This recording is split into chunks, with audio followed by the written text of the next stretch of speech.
but maybe that's for the best. Looks like transcription has started, and now the recording has started. Welcome back, everyone. We are the working group on the status of libraries in Vermont. It is April 21st, 2023. It is a Friday. It's 1 o'clock, and we are coming back from our break, and we're moving into agenda item 10, community comments on intellectual freedom. I think we have at least nine, maybe 10 people lined up to meet with us in 15-minute segments between now and 3:15. And the first of those people just appeared on the screen as if by magic. Mary Danko, the director of the Fletcher Free Library, is here. Mary, we'll turn it over to you for 10 minutes of presentation. We're likely to go off camera so that you're the focus of the recording, which is in progress. And then from 1:10 to 1:15, we'll do questions with the committee. So welcome. Thank you for being with us, and you can get started. Great. Thank you for having me. As Kathy said, I'm the director of the Fletcher Free Library, but I also worked at small libraries. I worked at the Wethersfield Proctor Library, which was an 856 square foot, one-person library for a time until we hired an aide. I worked at the Heartland Public Library. I've worked at a library in New Hampshire. I've worked at a library in Pennsylvania. That was a big system library, but have had experience in different kinds of libraries is what I'm getting at. I know you've heard from a lot of experts today, so I'm going to just try and focus on a few specific concerns and needs that I've been thinking about from a public library director's point of view. I do apologize if there's any duplication. I wasn't able to hear all the presentations today. And I know and the first one I'm going to talk about is training for librarians, and I know you've heard about that already, but I think it bears repeating. Because I do think this is an area where we would love the Vermont Department of Libraries to take this on. Our librarians and towns don't have the capacity or resources to do all this work, and intellectual freedom issues are very important, and they need to be recognized that they are an important part of how our state is viewed throughout the country. I was able to catch Trina's presentation, and I don't think she held up her book, but her book that she edited. This is such a great manual that I do refer to from time to time, and it's available through ILL. And the training is just so important.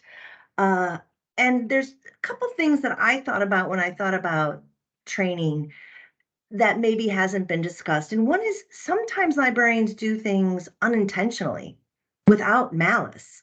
And they just don't know that maybe they are revealing something about a patron's reading record that they shouldn't be doing. And that's because they haven't maybe been trained, and maybe the training hasn't been consistent and recurring. Another thing that sometimes happens is librarians are pressured. And that's a really tough situation to be in. And if you don't have a solid training to fall back on when you're in the position, it's tough. Sometimes this pressure comes from law enforcement, and I have been on the side of that. And again, not because law enforcement is operating with malice or ill intent. They sometimes just don't know the statute. They don't know what the limits are of what we can give them.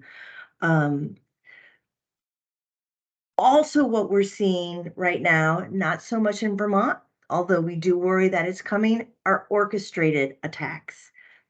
First Amendment audits, book challenges, what some of us librarians might have remembered from, years ago, one person raising a concern about a book is very different of what's happening today, as I'm sure you've heard.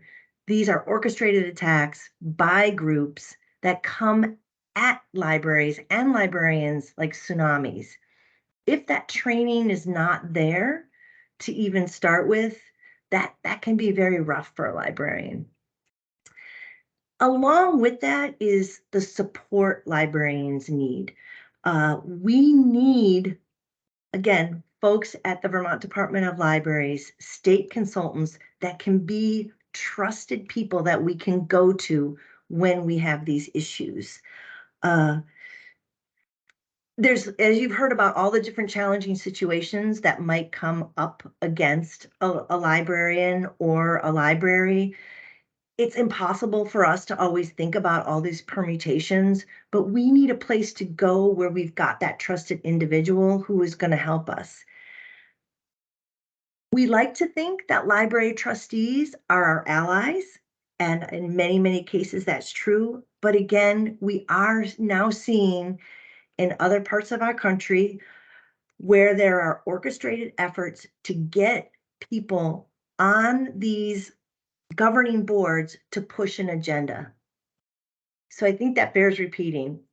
What we're seeing is people are using very tactical ways to get on boards, not because they believe in a library's philosophy, not because they believe in the value of the library, not because they believe in access to information. It's because they're trying to push a specific agenda. So when that moment happens, librarians have to have a place to turn. And the best place for them to turn is with somebody that they've already have a relationship with that they can trust to get them through that. Finally, I'll talk a little bit about library programming. Some of the thorniest issues, and again, often they're about intellectual freedom or they're tangential to intellectual freedom, are discussed and worked through library programming, whether it's book discussions, speakers, panel discussions, exhibits. So much of what we do is about intellectual freedom. It's about having free and unfettered discussions about these tough topics. I'll give you a little example. Right now, here at the Fletcher Free Library, we have an exhibit up, and it's called Telling a People's Story, African American Children's Books Illustrators. It's about the African American experience, and it touches on the themes of African origins, the Middle Passage, slavery, Reconstruction, segregation, civil rights. It's a beautiful exhibit with pictures from these different picture books, how they are addressing all these different topics for, our littlest ones at a young age, a really great entry level to try and start them educating them on the African American history. And as I was preparing to do my opening remarks for when the exhibit opened, doing a little research, realized that some of the books that are highlighted in this exhibit are banned right now in schools in other parts of the country. All of the topics that we're covering in this exhibit have been challenged or banned in other libraries throughout the country. So it's it weaves into everything that we do, but the programming that we provide is the antidote to that in so many ways. Understanding our shared humanity through our programming as we tackle these issues is really important. And we need funding. Public libraries need that funding to make these things happen, these programs happen. And when we do, we have stronger communities because of it, right? So we feel comfortable about sharing. We feel comfortable going into these low entry ways of having these discussions on tough topics. So those were the things I wanted to touch on today. Hopefully I didn't overlap too much with your other speakers, and I'm happy to take any questions. Thank you, Mary. Thanks for joining us, and thanks for sharing your perspective. I'm going to open up the floor to the members of the working group to ask questions or share comments or reactions.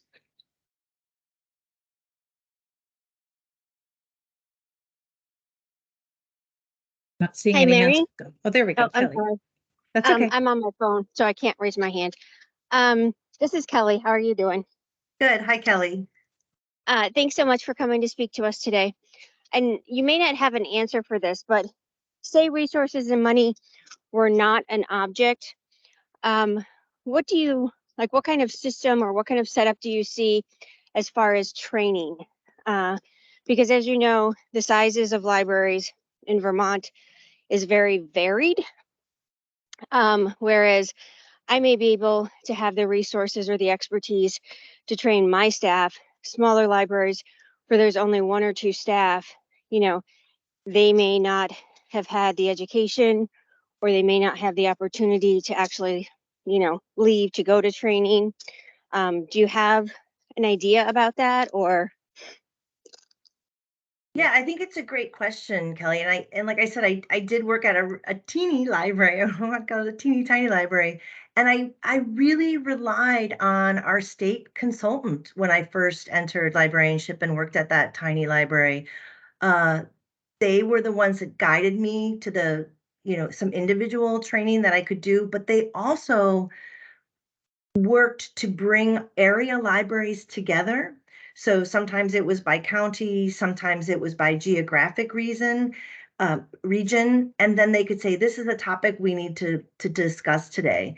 Or they would even help to bring in speakers. I believe actually when I was I do remember this very distinctly right now. When I was in the Upper Valley, we had a consortium group that got together that was highly organized by the consultant, and they brought in Trina to talk. And this was when the Patriot Act came out. And the messaging was very clear from the consultants right on when I started into this industry. This is an important topic that you have to be made aware of. And as times changed, like when I first came on, it was the Patriot Act. These were the kind of things that were forefront in my mind to start thinking about. Thank you. Susan Thank you very O'Connell. much. Oh, sorry, Kelly. Susan. Yeah, this seems like a good time to bring up a topic that I've been thinking about as we've been listening to our other presenters. I was kind of in and out this morning.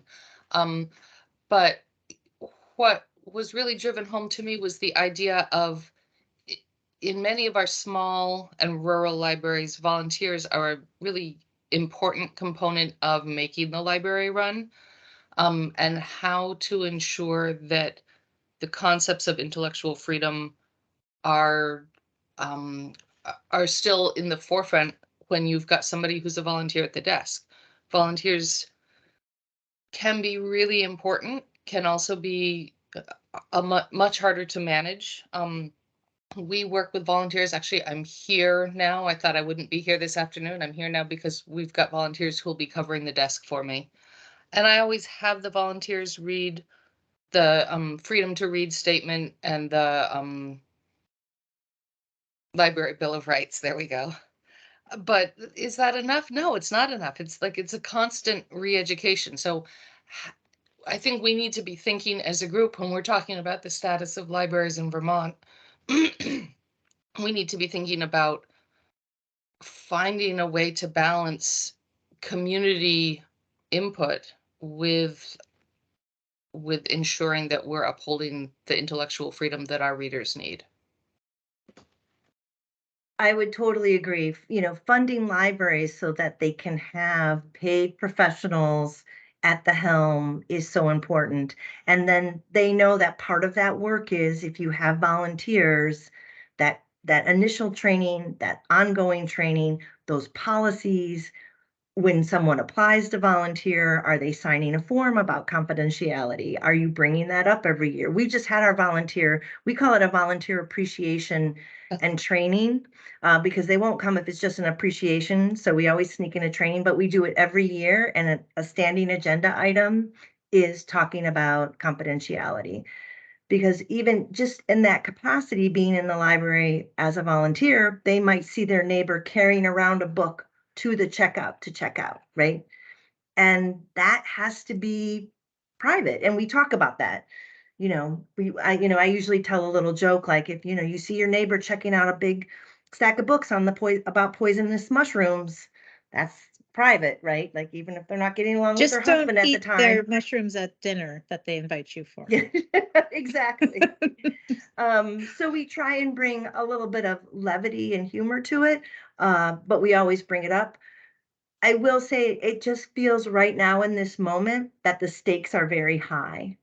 I think one of the things I talked about with our volunteers yesterday is like, I feel really good about where we are in Vermont now, but it's not the same for my colleagues. I also do feel that there is a chilling effect that's happening. So even though it isn't happening here in Vermont, I have spoken to librarians who have second thoughts about things. And that's a really scary place. That's a really scary place to be looking at a book and thinking, do I really want to put this on my shelf and have to endure what I see my colleagues in other states feeling? Is it And worth the that's why risk? that support is so important. I mean, we try and give support through Vermont Library Association, but having a governmental agency give that support is huge. Exactly. I I've got think to that I've got to break our conversation thread now. I'm very sorry, but we have 9 folks scheduled, and if we don't keep on the schedule, we will suddenly find ourselves here till about 6 o'clock tonight. The working group can pick this back up again. Mary, if you have not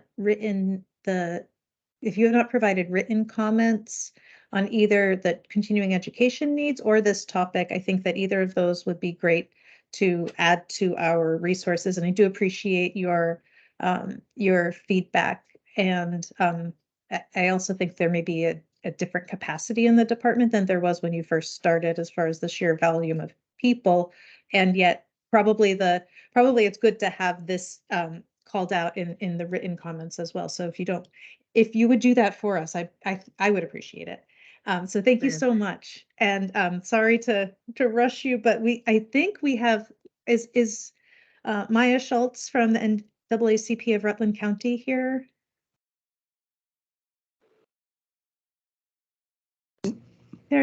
And I'm sorry, is it Maya or Mia? It's Mia. Mia Schultz. Welcome, Mia. Thank you for being with us today. My name's Kathy. I'm the state librarian and the chair of the working group. And we would like to turn the mic over to you for the next 10 minutes to hear about your statements on intellectual freedom, and then we'll do a few minutes of Q&A with you after your comments. Sure. And I hope that I can articulate as well as the person who spoke before me. I mean, just so you know, as the president of NAACP, I'm tasked with knowing so many different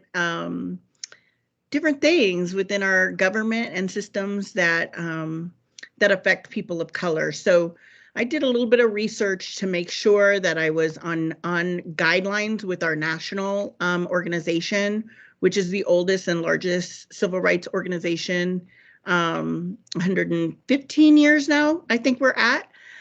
So to make sure that we're in alignment with all of the ways that our national organization feels about this particular subject. We're basically tasked with dealing with issues that prohibit people of color from accessing or utilizing the basic rights that were all promised to all of us under the Constitution.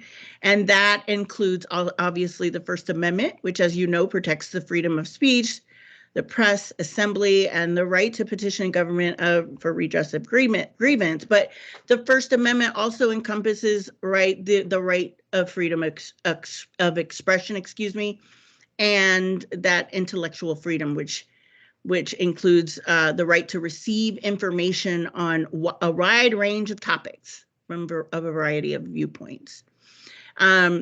And we're told that these fundamental rights are essential for creating a society that is just and equitable for all. So we want to get to that. And our organization is always fighting in that spirit. And libraries are so vital to they're vital institutions that play a critical role in upholding these values. They provide access to information and resources that can empower individuals and communities, particularly those who have been historically marginalized and oppressed. And libraries also serve as a safe spaces where people can explore diverse ideas and perspectives without the fear of censorship or suppressions. And unfortunately, as the person who was just speaking, we're seeing increasing attempts to restrict that and limit access to this information in our society. This includes bans on books and censorships of online content and restriction to academic freedom. And this disturbing trend has certain individuals and groups seeking to restrict access to information that they really, quite frankly, find uncomfortable to deal with. So these are so harmful to our communities of color who have been so long subject to systemic racism and discrimination. And this is not just an attack then, in our case, on our intellectual freedom, but our democracy as a whole. Libraries for me in particular have been a refuge for seeking knowledge. And I know that to be the case for a lot of people of color as well. And they must be allowed to operate without fear of censorship or book banning. And so it's really important that the right of all Vermonters to read, learn, and grow is free from any kind of oppressive tactics of those who seek to control what we see and what we hear. You guys have, or the working group here has an opportunity to ensure that our libraries stay protected and fulfill these vital roles that I discussed before, promoting intellectual freedom and freedom of expression. And that includes advocating for policies that protect these values, such as robust privacy protections for library patrons and therefore any opposition to and attempts to restrict that information. When I was preparing for this testimony, I spent a lot of time on the American Libraries Association website. I'm sure that's not a new place and source for you all, but it was a little bit enlightening for me as finding out that this oldest and largest library association in the world serves to provide leadership for the development, promotion, and improvement of library and information services, and enhance learning and ensure access for information for all. And I wanted to uplift those Bill of Rights that were mentioned before, and two articles in particular. Number 2, that libraries should provide materials and information presenting all points of view on current and historical issues. And 3, Article 3, which libraries should challenge censorship in the fulfillment of their responsibility to provide information and enlightenment. Sorry. So, and they also, as you know, probably have put a lot of thought and consideration into already policies and interpretations on implementing and securing intellectual freedom that fully encompasses, supports, advocates, and embraces people from all walks of life. So this is really important, especially as now as resources become more and more available and more mainstream, quite frankly. I remember, especially for myself, I'm a biracial person, and I don't remember growing up seeing any kind of books, literature, even anything in entertainment until I was about in my teens of anybody who looked like me. And so it's really important to the development of children in particular. I just wanted to share a story with you of a little girl that I met at one of our hair braiding clinics a couple of years ago. She's about 9 or 10 years old. She's a biracial young lady who's living in a transracial adoption circumstance. Her parents and her siblings are all white. And her mother told me that she kept waiting to turn white. She told her she was waiting to turn white because she just had never seen anybody who had looked like her, not even in her environment, but at school and any other place. So that alarmed her mother, not thinking about that particular aspect. I mean, and she was able to find all the things to affirm her identity in the library. Be a shame to have people feel that having books that affirm identity and affirm our history or real telling of our history be challenged in a way that that brings us backwards, quite frankly. So I'm just here to kind of urge you all to just make sure that we continue to allow for this type of intellectual freedom and to not allow censorship, book banning, or any other types of oppression. So I applaud you all for the work that you're doing here and the importance of this topic, and thank you for your dedication to this work. Thank you so much, Mia, for sharing your personal story and the story of the little girl. And it just shows how important this is on a personal level to the people that we serve and in our communities. I'm going to open it up now for questions from the working group or comments or reactions. We really appreciate that you're here with us today, Mia. Thank you for having me. Working group members, you can just raise your hand, turn your cameras on, ask any questions. I actually will start off with a question since nobody else's hand is up.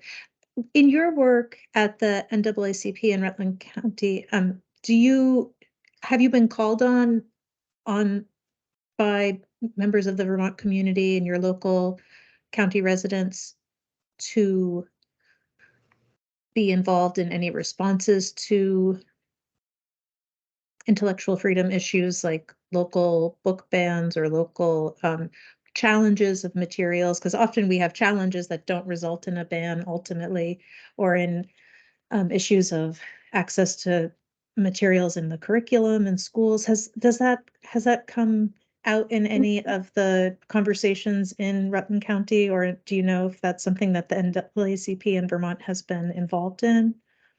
Not directly. I haven't had anything that we've had to like challenge. There's a couple of things that kind of like might meet that thing, but specifically, I want to talk about the LGBTQIA community, how they have been targeted, and we always stand in solidarity in any kind of form of discrimination. And I know that the town of Ira recently, and I'm sure you all know, recently prohibited or didn't provide funding for their residents for the Rutland Free Library. And so a lot of our members who also, a lot of our members advocated for ensuring that fee got covered so that the residents of Ira would have access. That's about the closest recent thing, but I am also serving on Act 1 working group, which is social and ethnic standards for schools. And in that capacity, we have been visited by, I want to say, you all in the last year or two, because there have been real challenges regarding some of the curriculum or some of the books that are being that are in our libraries, and how easy it is to be able to put up a dispute against a book that you find that a person might find uncomfortable. So I've seen it kind of happen in different iterations, but not that we have directly challenged. Actually, I don't know that maybe someone in our team at the Department of Libraries has been called on to speak to the Act One Working Group, which is the Ethnic Studies. I just had to look it up. Ethnic Yep. Studies and Social Equity Working Group. Yep. There are no, to my knowledge, there's not even one librarian in that working group. There isn't. So we had somebody come to give us a presentation, and I want to say it was maybe, I don't know, all my years, everything runs together. It could have been over a year ago at this point, but I know somebody came to basically warn us that these things are happening. So Yeah, it might be if you so you're on the working group? I am. Mm-hmm. Well, please let them know that we are here, that you met with us, and that we have corresponding interests here, and we'd be happy to connect with them further, and the department would be happy to connect with them further. Definitely. We have a super tight schedule, and I feel like Yep. there's so much to talk about, but we have to move to our next Sure. next presenter. Thank you Thank so you much, again. Mia. I really do appreciate your time today, and that you shared with us, and this was just really great to meet you. Nice to meet you. Thank- Bye, y'all. Thank you. Bye. Thank you. Okay, so it's 1:30 and we're moving to our next presenter, our next community commenter, who is Charles Dabritz of the Vermont School Library Association. And Charles is a media specialist at Lyman C. Hunt Middle School in Burlington, Vermont. And I think Charles is here. There's Charles. Oh, great. Thank you. Well, So we'll turn it over to you for 10 minutes and then we'll do Q&A for 5 minutes. Okay. excellent. Well, thank you all for inviting me today and for all the work your group is doing and adding this special meeting. I recognize the importance of it, and so does our organization. We know you did a lot of learning this morning, and I wish I could have been there for all of it. Unfortunately, I wasn't able to. Following me, you'll have a presentation from our VSLA Intellectual Freedom co-chairs, Caitlin Clausen and Beth Shelley, and they'll speak a little bit more to what our organization does and how it supports members in those roles. I like to talk a little bit about kind of a global view of school librarians in our state and how that may be a little different than our public librarians and other things you've heard. In the fall of 2021, when the national climate around intellectual freedom began to shift, our VISLA Executive Board issued a statement on intellectual freedom. And we stated in part that, quote, "We want to make it clear that books and materials represent, honor, and affirm all races, ethnicities, genders, sexualities, abilities, languages, religions, classes, immigration statuses, and more are present in every Vermont school library. Going further, these books and materials are essential resources for learning and life.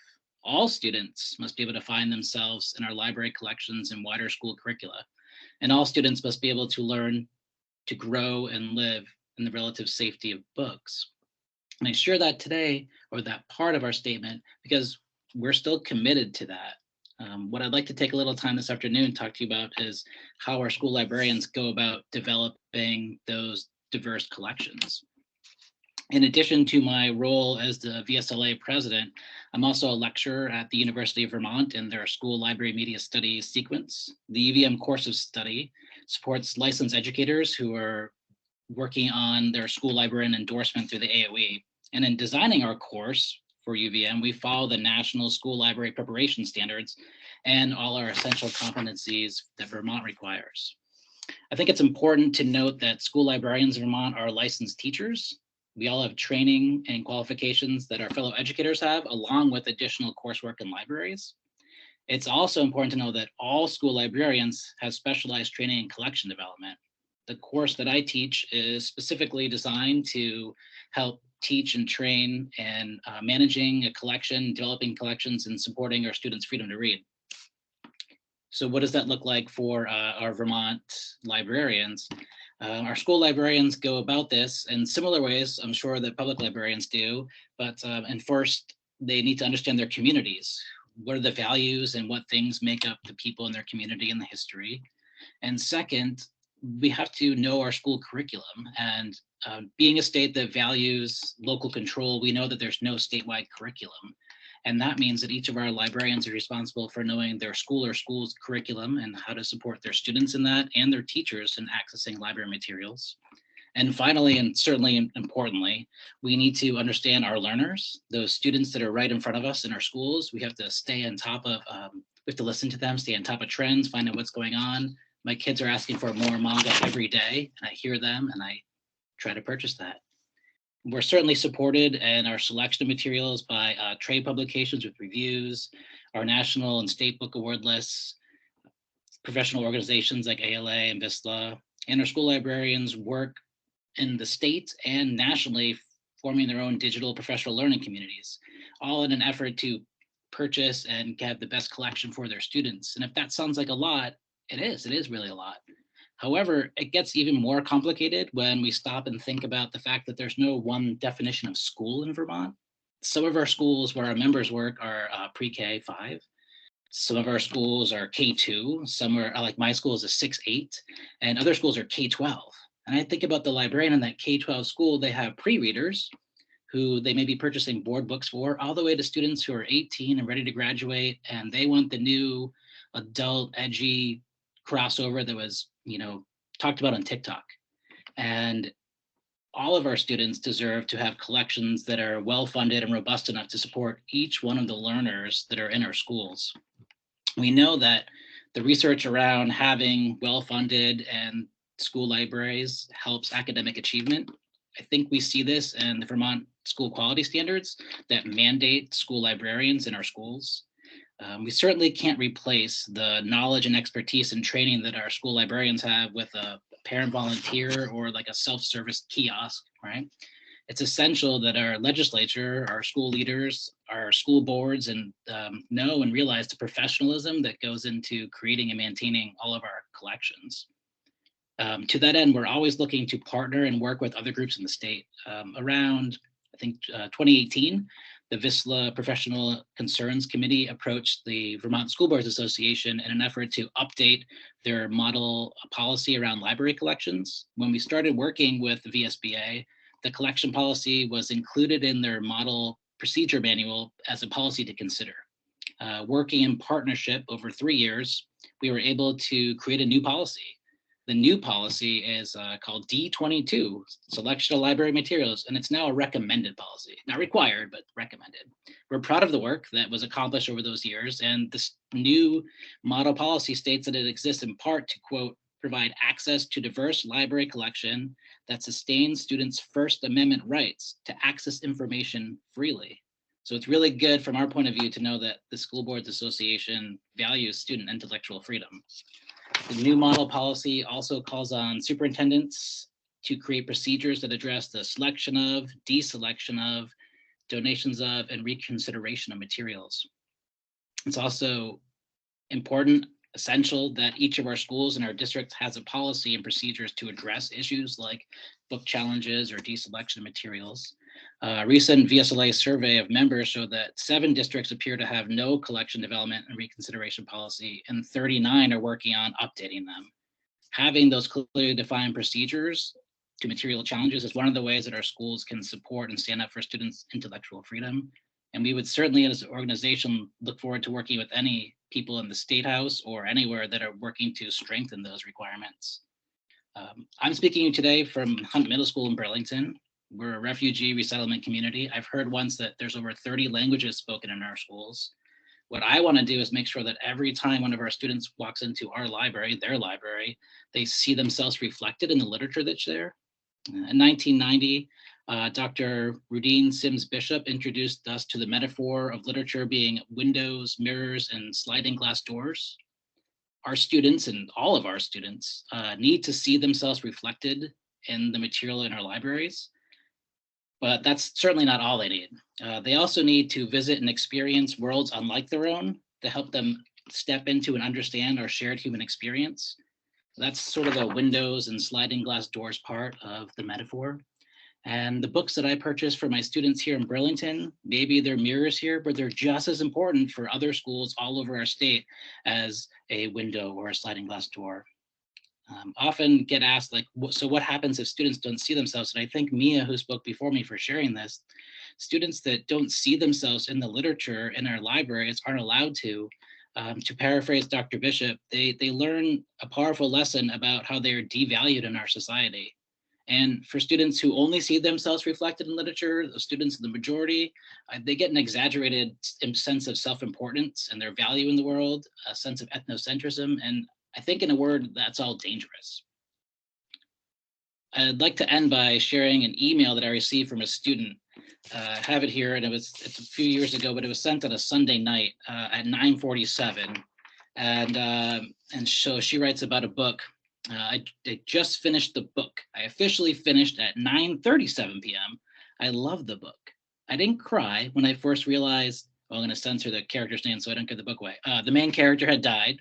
I felt like I was at my music teacher's funeral again.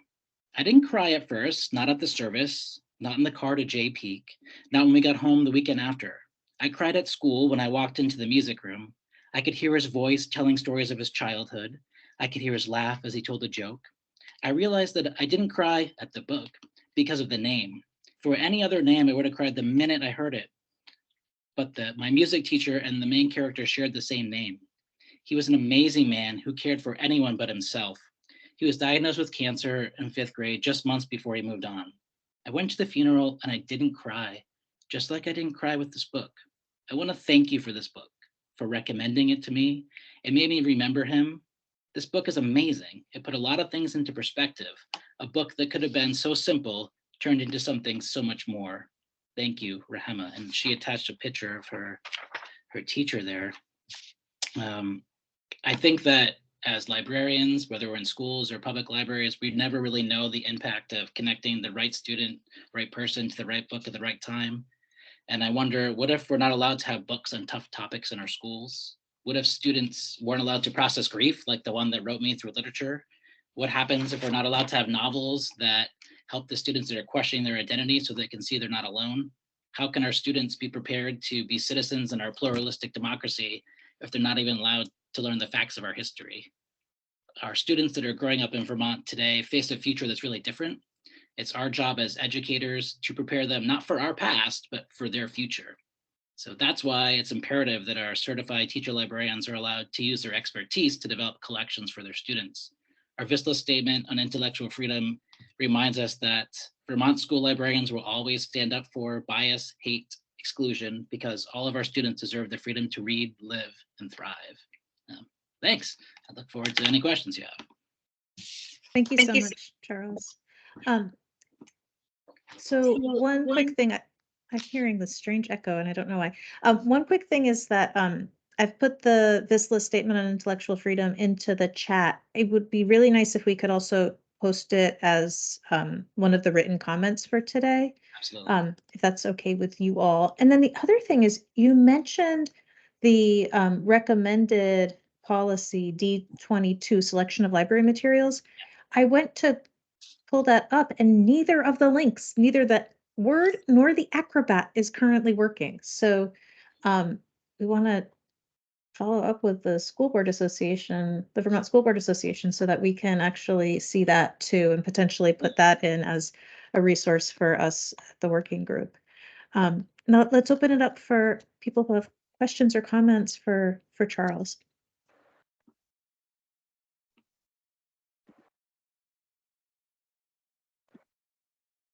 Jeanette?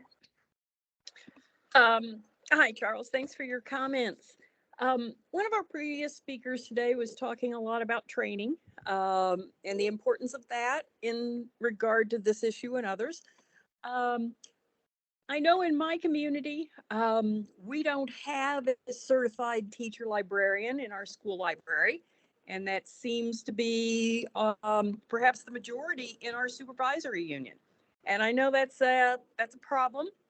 But it is a reality. And I was curious, what's being done to mentor those non-certified school librarians and bring them up to speed in issues. I don't believe they are members of VSLA. I don't know if they are qualified to be members of VSLA, but I would hope that they would be welcomed by the VSLA because they are there. Thank you for sharing that. And that does make me a little bit worried. I do feel like we have Vermont educational quality standards that mandate one full-time licensed librarian for every 300 students, in schools with less than that must have a prorated amount. And so looking at that, and many districts I know share more than one librarian. So we have members that are in 2 or 3 schools to make up sort of their full-time job. They may be 2 days in one place and another. I would certainly say to any of those people to reach out to us. We have a strong mentoring program that just came out of a 3-year grant with the NEA National. And we worked on training mentors around the state to go and meet with new librarians. And I would think if there's anybody that is running a library, they absolutely need all the types of training you're probably talking about today to protect students' First Amendment rights, freedom to read, but also their privacy rights. So I would ask them to reach out to us, but I think that's a really good point about how we can continue. If we don't have people that are trained in those positions, then we can't support our students' intellectual freedom if there's no one there to do that. So if we start laying off librarians around the state and schools, or people don't understand the role that we play, I think that is worrisome. Thank you Thank you. so much, Charles. So thanks. I'm sorry to have to move so quickly, but we have a packed agenda, as you can see. Thank you so much for being here today. And if you had, your comments were quite eloquent, so I'm thinking you may have actually written them out in order to prepare them. If you have those and you can email them to us, we would love to post them. Sure. Okay. That would be great. Thank you Thanks. so much. Great. Thank you all. And I believe Caitlin Klassen is here. I see her on the screen, media specialist from Albert D. Lawton Middle School in my hometown of South Burlington. And I think we may also have Beth Shelley from Westford School, also a library media specialist here. And somehow the two of you are going to split this time. So I'm going to be quiet and let you have at it. Thank you so much for having us. And I hate to say, my school's actually in Essex Junction. I'm not in South Burlington, but still. Apparently I got so excited that I moved you. I'm sorry. I'm sorry. So Beth and I are going to alternate. We've presented together many times. We are very used to this. We're going to do our best to pass it back and forth. So I'm from ADL. I am in a school that covers grades 6 through 8. I've been in my position for 10 years, and I think I've been doing intellectual freedom work for 8 years for VISLA. Beth, take it away. I'm Beth Shelley. I'm the librarian at Westford School. We're 189 students pre-K to 8 in Little Westford, Vermont. This is my 8th year here, and I think my 4th year, 3rd or 4th year of intellectual freedom, something like that. So we have noticed within the last couple of years a huge spike in the number of book challenges, challenges particularly that target already underrepresented groups like LGBTQ and authors of color. We also know that the stats do not represent the actual number of challenges out there, that a lot go unreported. And that even more so than just the challenges are all the examples of soft censorship, the books that are not purchased out of fear of pushback, the books that are kind of shelved quietly and not promoted, the books that are not chosen for read alouds and for book groups and things because they might be a little bit more controversial. And Beth and I both strongly believe in representation. It is our job to provide those windows, mirrors, and sliding glass doors for our students, like Charles mentioned before. Good librarians know that there is room for everybody's story on the shelf. We work in public schools. We have kids from all walks of life, all different backgrounds, and our job is to serve our patrons. So eliminating or restricting access to material is dehumanizing to children, especially like I have middle grade students who are figuring out who they are and what they want in their life. And having people expressing concerns over any book with queer content or any books featuring or written by authors of color is a dehumanizing experience. It's saying like your story has no value and this book is dangerous now because it deals with a difficult topic. And like Charles mentioned, a book that deals with grief. If we're not allowed to process big feelings with literature or discover the world through literature, you're telling people like what happened to you, it was too dark and too dirty for anyone to ever hear about. And that is something that we are trying to avoid in our schools. These are public schools. We have kids from every type of background. And I wish I could say every kid comes from a loving and supporting household. So many do, but many have traumatizing backgrounds and they deserve a spot on our shelves as well. And like Beth said about soft censorship, we can have the most diverse and inclusive collection in the world. It is useless if it is not being used. If your students are not reading those books, if those books are not embedded in your curriculum, it's why are you spending the money? It's performance art if you're just putting them on the shelf and not mentioning them or bringing them forward to your community. It's important that we're sharing that and making that a living collection in your school curriculum as well. We know that libraries represent choice until high school, and even sometimes during high school, students have very little choice in what they're doing, where they go, what they read, what they learn, and libraries offer them that choice. So we want to be able to just give them that space and time to make those choices for themselves. Absolutely nothing in the library is required. It is all choice, whatever they want to read or don't want. Nothing is required. And life would just be so boring if we all like the same thing. Caitlin has this really wonderful quote in her library that I love to steal that says, if you only read what everyone else is reading, you can only think what everyone else is thinking. And I just love that so much. And everybody's life experience is so different. And coming back to the work of Rudine Sims Bishop, that we just need to have everybody's window and mirror represented in our libraries. Oftentimes in school libraries, we don't get full-on challenges of material. We get a lot of expressions of concern. It's not unusual for me to field, 3 to 4 expressions of concern from a caregiver at my school during a school year. Most of the time, these conversations don't go any further than a conversation about why that book is in our collection and who that book is for. And a parent, of course, can pick for their kid. They can't pick for everyone else's kid. And I always like to point out when we're getting these expressions of concerns, or like last year when they go into a full challenge, the kids have internet access and kids have phones. And are we looking at, so you don't like queer content in a book, but do you know that your kid told me their favorite video game is Grand Theft Auto, or their favorite thing is to beat characters to death in that video game? So it seems like violence is never the issue lately. It's definitely more targeted towards underrepresented groups. And that's been a hard thing to navigate with people about, like, we have bigger issues going on with kids' lives than the book they can choose to read or not. Some of the things that we are focusing on are really specific to schools that might represent a different lens than some of the other things that have been discussed today. But Charles references, and we just want to hit it home again, that school librarians are not just creating and maintaining these collections, but we're also licensed teachers. We have classes and duties, and dealing with challenges and expressions of concern is in addition to our regular jobs. We have literally no time.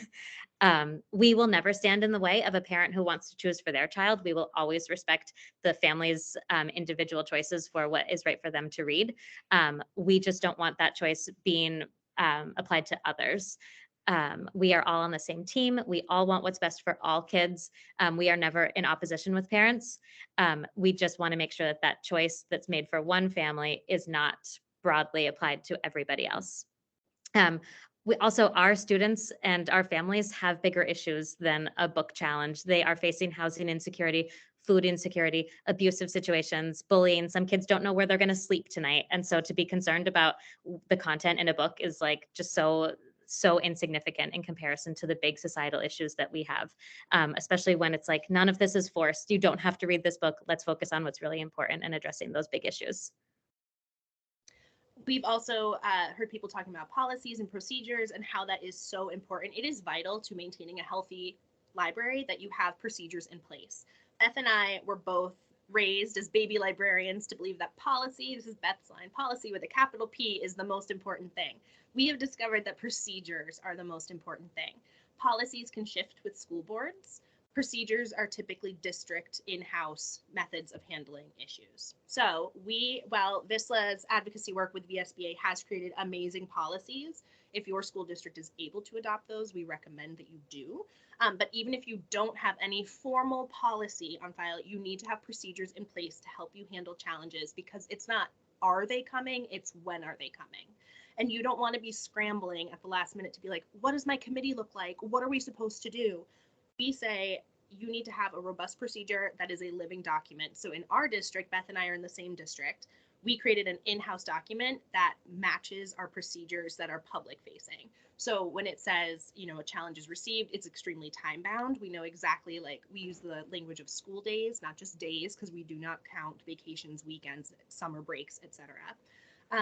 We also like to make sure, like, time is of the essence when you're getting a challenge.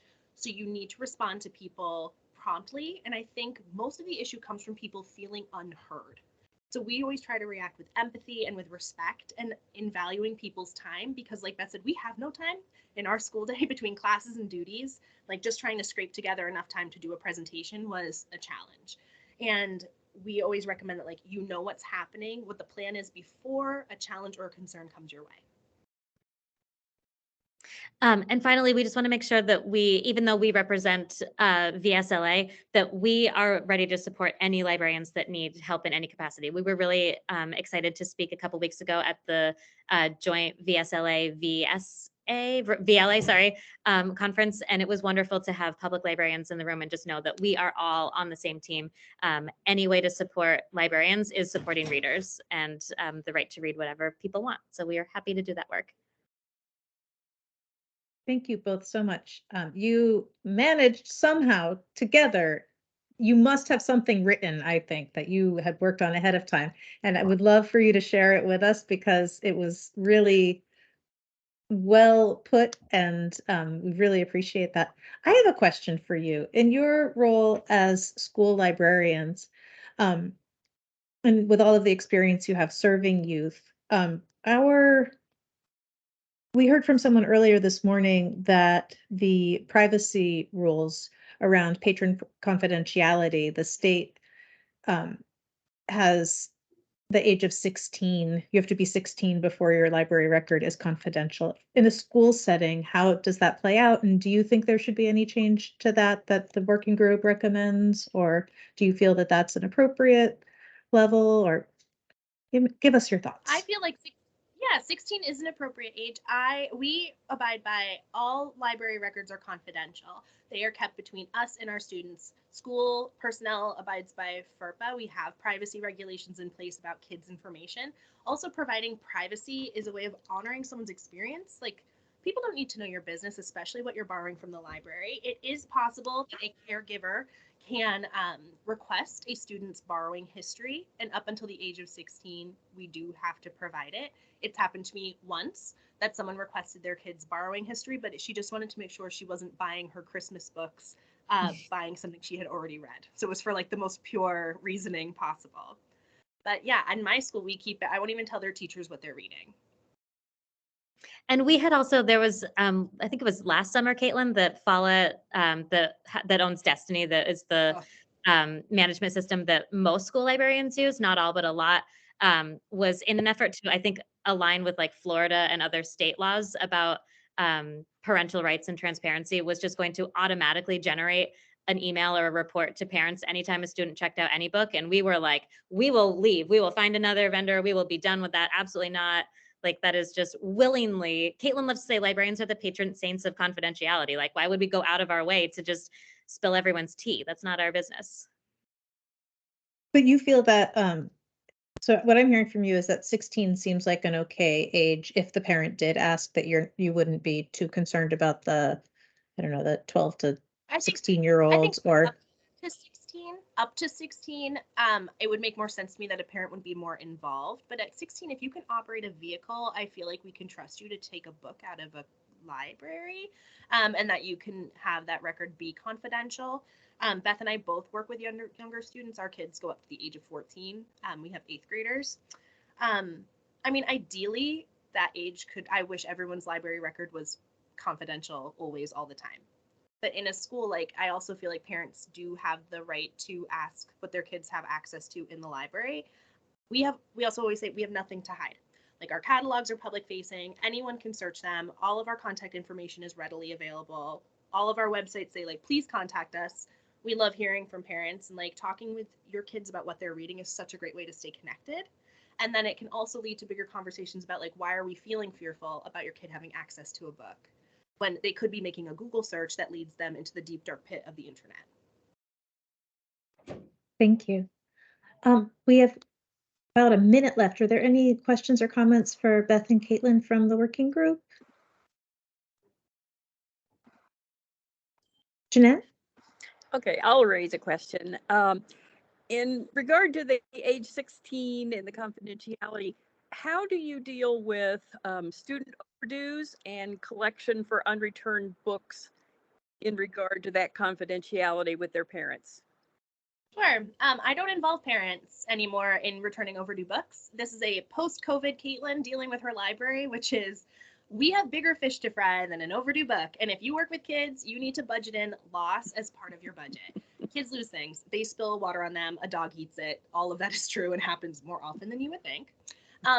So with my kids, we do a lot of in-house control. So I'll be like, hey, bud, you've had 3 books checked out. They're 4 months overdue. I'm putting you on a 1 book at a time system until we start to rebuild our borrowing privileges again. And that seems to work more. But like, kids lose things. If it's really dire, I'll send an email home to a parent that says, hey, just letting you know why this is happening, why your kid's on restriction. But I don't give titles unless they're requested. Good for you. Thanks. Thank you so much. Thank you, Caitlin. Thank you, Beth. We really appreciate that you took Thank time to you. be with us today. Thanks for And having us. thank you. You're welcome to stay on and hear from others. Next, we have Randall Smathers, the VLA Intellectual Freedom Chair and the Director of the Rutland Public Library. Hi, Randall. Oh, we can't hear you, though.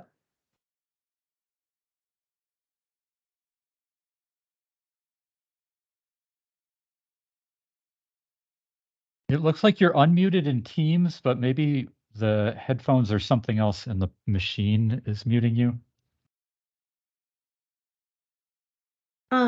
Let me see. It's always like 7 places for that to Sometimes if you happen. click on the More button, do you see a More button with 3 dots? Sometimes I've had issues where I can then go to the More and then Settings and then Device Settings, and then you could select a different microphone maybe? Or just take the, unplug the microphone, the headset. Why am I trying to troubleshoot when Josh is here? Josh saved me from myself. You're saying all the right things. So. Because you've said them to me so many times.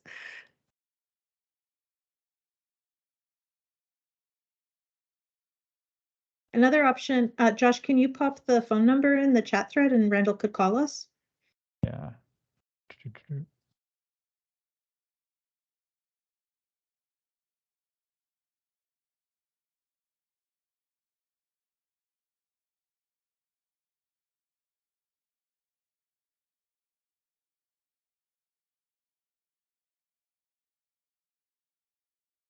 I just put the number in the chat, if that's helpful.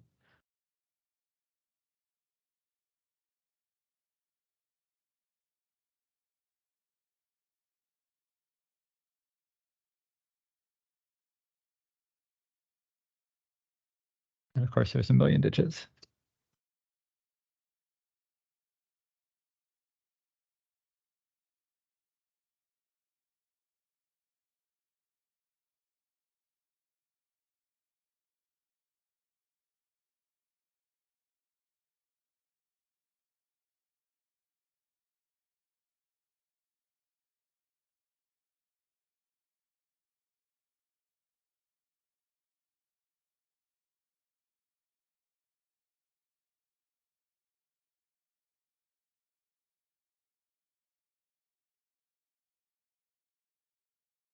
Now, folks. Yay. That's it. We got you. We got you. Sorry about that. I had a terrible feedback issue last night in my board meeting, and I think I may have turned off one too many buttons. All right, are we good to go? Yeah, welcome, and thanks for being so persistent, and the floor is yours, Randall. Thanks. Yeah, apologies for the technical difficulties. So my personal interest in this subject goes back to when I was 12 years old and we moved to Armstrong, British Columbia, which had a library with probably 3,000 titles. And the 2 nice little old ladies that ran it sat behind the desk and insisted on calling my mother anytime I borrowed a book that was not labeled a children's book. And I read through their children's collection in about 3 months. And every single time they called home, Mom said yes. So that's my introduction to intellectual freedom. Today, I really want to talk about the actual experience of the Intellectual Freedom Committee, because looking at your list of speakers, you don't need to hear from me about best practices. You have lots of very, very high quality folks to tell you that. But last year, we did have we sort of have a bat signal. We have a phone number up on the VLA website. If you're having an intellectual freedom issue, drop us an email, and I happen to be the first person to pick up the phone and call Chester. In Chester, I think most of you know, but I'll put it on the record. There was a situation where the librarian had booked drag story hour, at the time drag queen story hour, and concern was expressed. I'm choosing my words carefully because there have been many threats of lawsuits around this. Concern was expressed that the program should be paused, and it eventually wound up being done in the pizza place across the street to much acclaim. And the librarian felt she had to leave Chester because it was not a welcoming environment. So the pizza place was a good turnout, or a good result. Everything else was a bad result. Worked with them extensively, reached out and offered to their board chair that I would be happy to work with them. Did not hear back. The new board chair that I would work with them did not hear back, but I did have some takeaways from that. And all the best practices I laid out in my written testimony are true and accurate. And a few years ago, I think that probably would have been a good stopping point. Have a policy, follow the policy. These are ALA things; they're not anything I dreamed up. But what I really took on board from the situation last year was that there is a risk in Vermont of library boards becoming the next point of contention. We've seen it in school boards, certainly in Vermont and elsewhere. But I think the general assumption is that somebody joins a library board because they want to help the library. And I think there's a very real possibility of people joining a library board so that they can have control, censorship of the materials in the library. And I think Department of Libraries can do a great deal in kind of highlighting this concern without making it into a full-blown panic, just by putting it in the advice that they give when they're talking to trustees, when they're talking to librarians. This is the right way to run a library. Unfortunately, I firmly believe now that the right way to run a library involves being just a little bit paranoid that your board is not being taken over by people who want to tell the librarian what should be in the collection on the basis of ideology or their personal beliefs, as opposed to this is a good book, or this is a helpful item for the community, or this is an important subject and I want to have a book on it. And I'd love to take questions. I'm happy to go into detail, but that's really, I think, based on what I suspect you're hearing from everybody else today, I think that's probably the unique part of the conversation I can bring.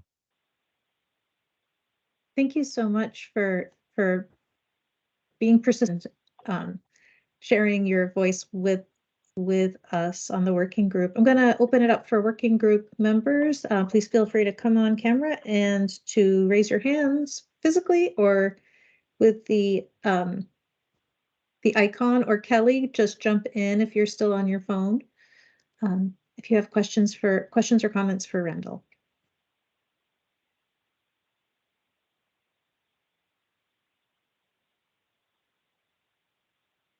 I guess I have a question for you, Randall. In your role with VLA, I know that you were talking about continuing education that the department can do and supports that the department does, but you were also talking about your VLA intellectual freedom role. And I'm wondering about the continuing education that the Library Association does in this area.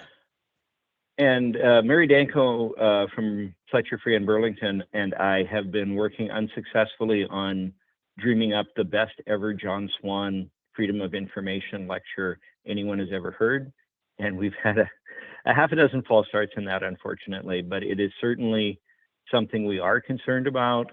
And if anyone has any ideas for a really great speaker, we have tried everything from getting a cartoonist whose work has been banned through somebody who could talk to us about AI and we're just really having trouble coming up with somebody who wants to come and talk to a bunch of Vermont librarians about intellectual freedom. So it's certainly something we do take seriously. We do push out information around Banned Books Week, and I mentioned lawsuits.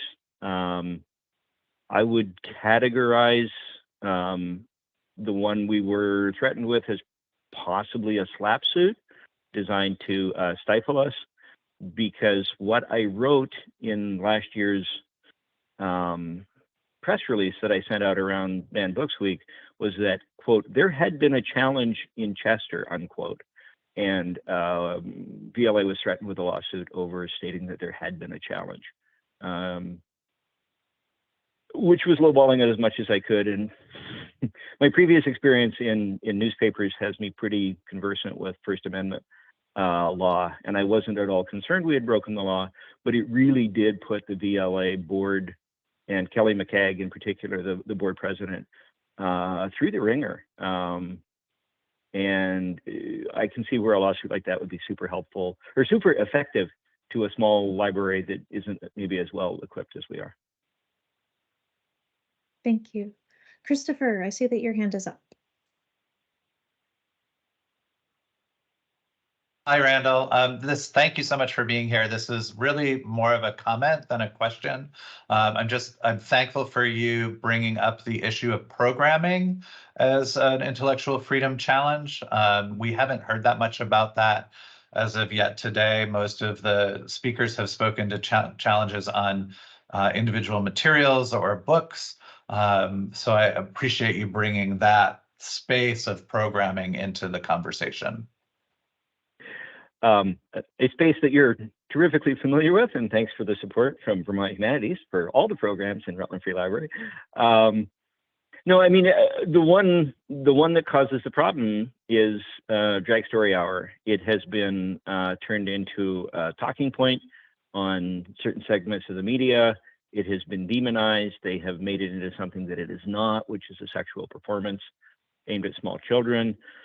Rutland Free went through this town meeting day because one of our communities voted against our budget specifically because we had hosted Drag Story Hour.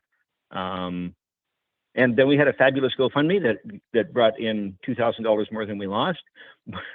But honestly, GoFundMe is not the way I want to run the library going forward. So programming is a risk, and that program in particular promises to be just something that draws fire for the foreseeable future. Indeed, and I just want to agree with you that private fundraising dollars do not, replace the community commitment that comes with appropriations in our municipal and state budgets. Yeah, thank you. Thanks for the support. Christopher, make your picture still be on the screen, because otherwise my comments make a lot less sense. I'd like to just share the idea that perhaps from what we've been hearing today, it might not just be training for library staff, but community programs on the topic of intellectual freedom.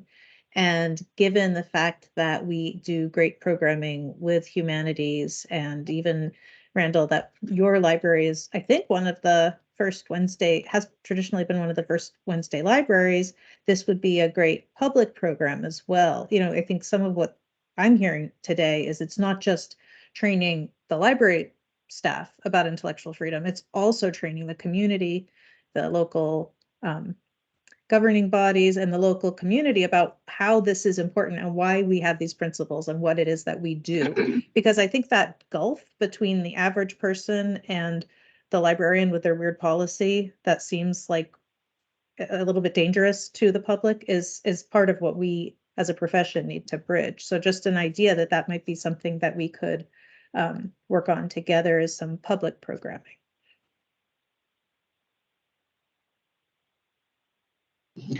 This is Kelly.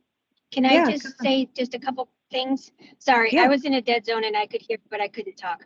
I just want to thank Randall for being the chair of the intellectual freedom. He's done a great job. He and Mary's also been lending a huge hand. Yeah, the thing with Chester was interesting, but I think we've all learned a lot. I also wanted to comment, I appreciate in the presentation before how they clarified exactly what soft censorship is. I think a lot of people think that it's just not buying the book, but it also includes buying the book and then, you know, just kind of hiding it on your shelf. So I thought that was an important thing to highlight. So thank you, Randall, for all the wonderful work you do. That's it. Thanks, Kelly. And I guess to tie that last comment from Kelly into programming, one of the conversations we have in Rutland, and I think it's worth having in libraries statewide, is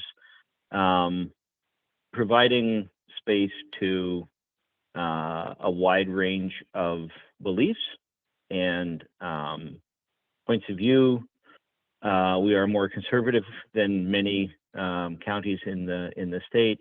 And so we have used the Fox Room for Drag Queen Story Hour, which was fabulous, for a large meeting on supporting the Second Amendment. And then this past weekend, we had the Ethan Allen Institute, which is, I think, familiar to readers of the Rutland Herald and Times Argus as a very, certainly fiscally conservative, but I would say a very conservative group. And they had a statewide meeting in our space. And I think if libraries don't want to be targets and don't want to be accused of taking sides, certainly for us, it makes sense to invite, or not to invite, but to open our space to people with whom we may or may not agree politically. And there's a really, really fine line at some point, potentially, on allowing hate speech in the library, and that's one I have not had to encounter yet. But you know, those are the kinds of issues you get into with programming because you don't have the same control over it as you do with a book. We've had a couple of very innocent-sounding programs that kind of went sideways when the person got up and got the microphone and started talking to a room full of people. So there's a certain amount of risk there, but I think the other option is to say, okay, we're not going to allow any political or potentially divisive or potentially contentious speech in our library spaces. And for me, that is another form of self-censorship. Thank you, Randall. That's really important for everyone to bear in mind, especially with the limited public forum. And once you open that can of worms or that door, let's call it a door. Once you open that door or that window, you do need to treat everyone the same. Randall, I'm sorry to rush, but we need to move to our next presenter. Our next speaker is Amy Olson, who's the director of the Lanphier Memorial Library in Hyde Park. I'm a little bit off with my town, so Amy, I hope I got that right. You're in Hyde Park. No, that's right. Yeah. Okay, Yep. Thank you. Sure. Thanks. So I guess I've been tuning in since this morning and have really appreciated more education about intellectual development. Intellectual freedom. I actually said in my written testimony that that's something that I actively seek out, any professional development opportunity to talk about intellectual freedom or learn more about censorship in libraries. I guess something that hasn't really been talked about too much yet is the policy and the strength of a good policy. And that's something that at the Lanphier Library we've been working on really hard over the past year. Last year, the trustees updated our collection development policy, and among small edits, they removed the language potential problems or challenges and replaced it with the intellectual freedom policy and requests for reconsideration of materials.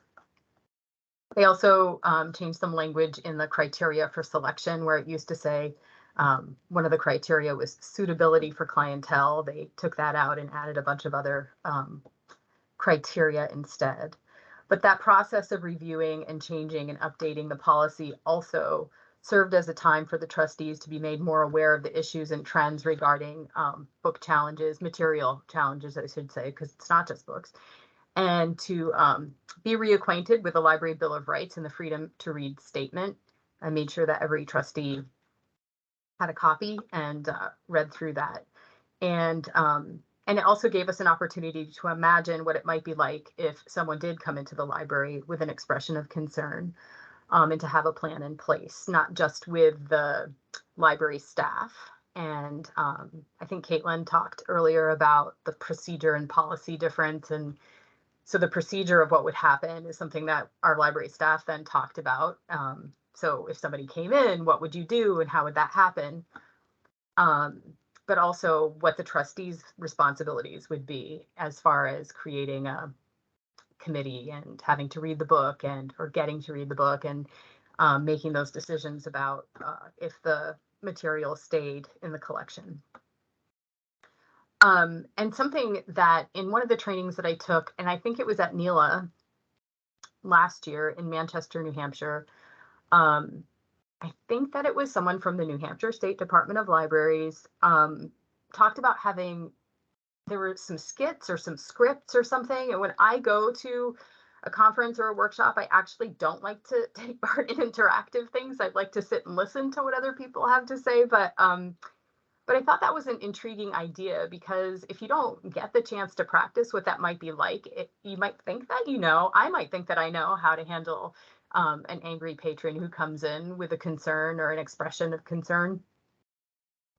But having some kind of, I think that could be something interesting for the Department of Libraries to explore, some kind of a script or a skit that people could watch to imagine themselves in that scenario and see it play out in front of you and how that would work.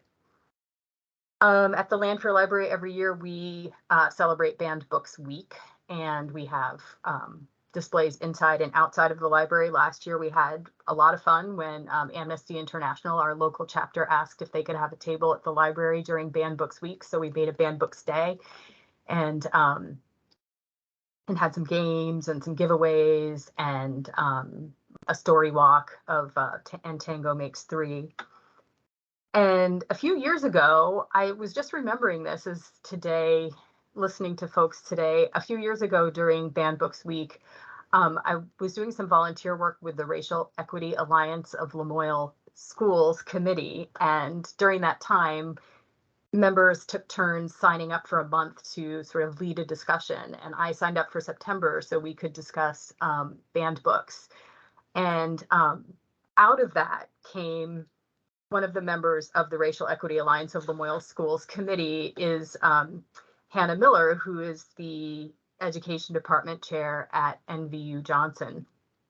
Last year, she asked me to come and speak to her student teachers about banned books and challenges, because one of the student teachers had been in a school in Vermont where an angry parent came in with an expression of concern over a book that was on the shelves, and the student teacher got a little freaked out by it, and so wanted to know what would happen and what are my responsibilities. And so that was an interesting conversation with her class of student teachers at NVU Johnson. I'm not sure, let's see. Oh, I also shared the PEN America, there's a document that they update about legislation around the country, pending legislation or past legislation that deals with how certain states are trying to get books out of schools, and also have penalties for librarians and educators who don't comply. So in my written testimony, I had spoken a little bit about this idea that I think it would be really good for Vermont to sort of do the opposite of that and have some sort of legislation, or at the very least a proclamation that confirms or affirms that Vermont does believe in the freedom to read and the Library Bill of Rights. But then this morning, when John was talking about Vermont's strong laws already, and they could add a legislative finding to the law, I thought that that was a really interesting idea, and I hope that that is pursued, and I hope that happens. And that's about all, I think, from my notes for right now.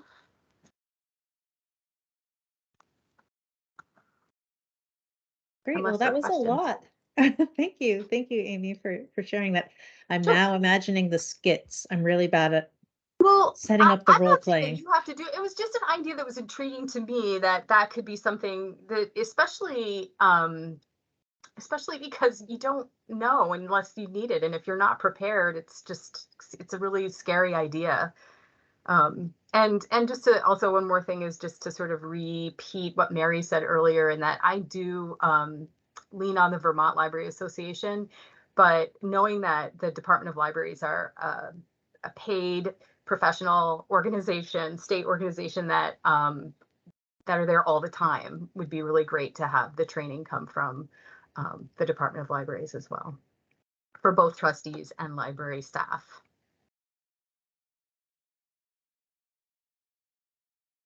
Are there questions from folks in the working group?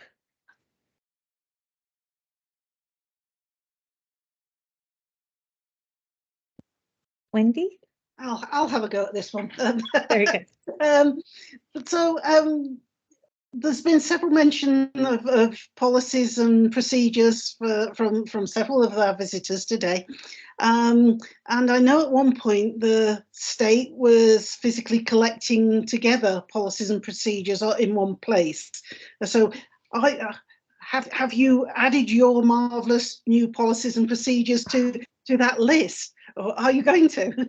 I sure can. Actually, our trustees just, although they did finalize the intellectual freedom policy last year, they're on a 5-year timeline to every 5 years go through a comprehensive look at the policy, and that was 2023. So they just relooked at everything again, made some new changes actually to this particular policy in a couple of different ways based on new information that I learned at the Vermont Library Association conference with Caitlin and Beth, who spoke earlier, who are fantastic. And so I could definitely add that to the Department of Libraries, send that out. Because we all like to cheat by using someone else's work. Yeah, don't reinvent the wheel. Yeah. I'm just going to jump in for a second because something, and Amy, I don't mean this in any way I mean it as an information sharing thing, because I've heard a couple of times people say that they want something from us as if we're not giving it. And I just want to call people's attention to and I'm not sure that's what you're saying. It could be just like, wait, aren't we doing that? We have the collection development core courses coming up, and I really encourage folks to get the word out about those because it's actually, they've already begun, 4/13, 20, 27, and then May 4th and 11th. Intellectual freedom's a part of that. And what we've been doing at the department, and maybe we've been too subtle, is we've been folding this type of theme into every like programming and collection development training. So we definitely can do, I'm sure we can do more, but I do want to just call people's attention to that because we are doing things now, and we do have, I know that Joy and I included information on this when we talked, and Jeanette, when we talked with the trustees. Joy did an amazing job with trustee training last month. And there was a real intellectual freedom portion and patron privacy portion. So rest assured, we are getting the word out about that, and we'll keep scheduling those types of things, especially with our new operations consultant coming on board. We'll have more capacity. And I know you didn't mean that the way, we're very sensitive, wanting to do our best. It's kind of hard too, because not everybody can take time during their day. Like, I look at the continuing education stuff, but I'm also like a small library, and I can't always have a staff member here all day. Even today, I did budget that time to be here all day, but that's something else. You know, it's not easy to always be able to sit at my desk and just focus on it. And definitely the trustees as well, same thing. So, and I think this is something we heard about on the working group around the capacity around staffing. And that it's often difficult because even if something's being offered, or if one of the opportunities, like all of those library journal collection development trainings, like I think there was a session of 2 library journal trainings, and we did all of the sponsorship to get Vermonters to them, and we had lots of people attend. But when you look at how many library staff there are statewide, sending 30 people, or I can't remember the exact number right now, but sending all these people, there's still a whole group of people, and then the volunteers who haven't heard. Yeah, so now I know that the Department of Libraries is working hard, but just something. I think it's one of those things we can't do enough of, and that's how we'll take it. Thank you, Amy. I really appreciate, and I did not mean that in I wanted to just be sure that folks who are in the working group, who may not be getting all of our email blasts are just kind of, that the call for more is in addition to the great work that Joy and the other consultants are already doing in this Definitely. area. Sure thing. Sure Yeah. thing. Thank you, Amy. I really appreciate your time. Let me just see if there are any other hands up, or anybody has a last minute thing you want to ask or mention about to Amy before she goes off screen and our next speaker comes on screen. Okay. Thank you, Amy. And I believe we have Luis Vivanco. Did I say your name? You did. Thank you. Okay. Hi, I'm Kathy. I'm the state librarian. Welcome to the working Thank you. group on the status of libraries in Vermont. I think it's the first time we've met you, so thank you so much for being here with us. Working group members, Luis Vivanco is a professor of anthropology at UVM and also the chair of the Humanities Center. And we have about 15 minutes, well, exactly 15 minutes for you to first share about 10 minutes of your comments on the topic of intellectual freedom, and then we'll come back on screen to do questions. Great, thank you. I appreciate it, and I'm very thankful to have this opportunity to share my testimony. Again, my name is Luis Vivanco. I'm professor of cultural anthropology, and I'm no longer director of our Humanities Center. I'm the chair of the anthropology department here at the University of Vermont. My teaching and research focus on the cultural and political dimensions of sustainability-related social movements. And that work is ethnographic, it's historical, it's artistic, it's often public-facing. And I'm very much on the humanities end of that spectrum within the social sciences, and I'm deeply interested in questions about cultural meaning and values and sense-making, and the relationship between knowledge and power. That orientation has led me to be very actively involved in humanities spaces, and that has included 8 years as director of the University of Vermont's Humanities Center. I'm also currently a board member of Vermont Humanities, and I'm a co-founder of the New England Humanities Consortium, which is a network of 16 regional university-based humanities institutes who work together to facilitate cross-campus collaborations and greater engagement in the public sphere. So as a tenured professor, I can take for granted 2 things. One of those is the privilege of a very high level of intellectual freedom to pursue consequential and at times pretty controversial research and teaching. But secondly, also I can take for granted the necessity of constant vigilance against political, economic interests and agendas that seek ideological suppression and conformity, increasingly in the name of narrowly construed, if I might not also say cynically deployed, notions of intellectual diversity, but also in efforts to reduce the range of those who are entitled to represent cultural dynamics and other people's lives in a highly polarized moment. So the work of cultural anthropology tends to be pretty inconvenient to these kinds of agendas, and we push much harder, I feel, than other fields in our demands for intellectual freedom.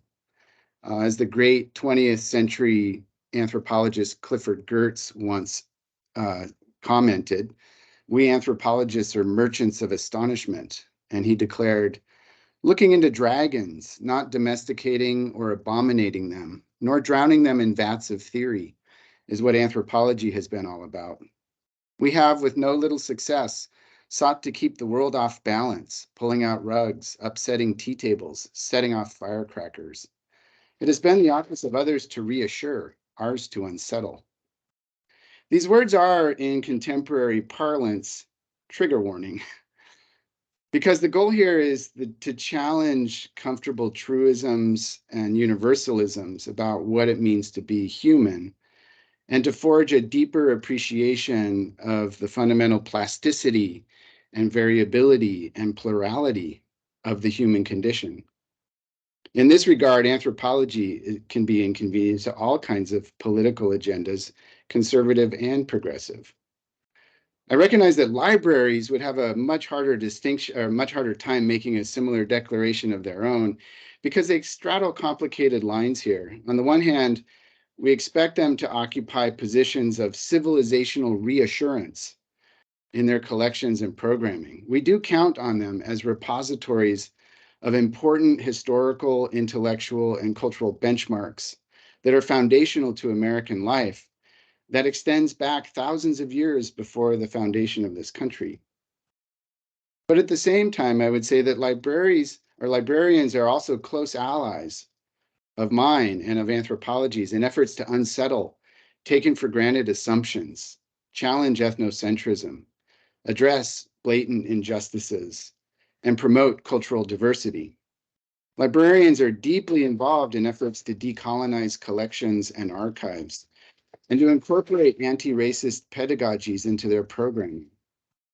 Through these practices, they play a critical role in legitimating more complicated and frankly disquieting stories of that civilizational past that often claims exceptional status and minimizes or outright excludes cultural others who also shaped that past. My own career has been deeply bound up with libraries, one could say even totally dependent upon them. As a habitual user of academic libraries and special collections archives, and as a participant in Vermont Humanities Speakers Bureau and First Wednesdays series, where I regularly present my research at town libraries throughout our state. And increasingly, I find myself called to help defend librarians against modern day challenges to their cultural diversity related programming and collections. These challenges overwhelmingly target works about and by BIPOC community members and others from traditionally marginalized groups.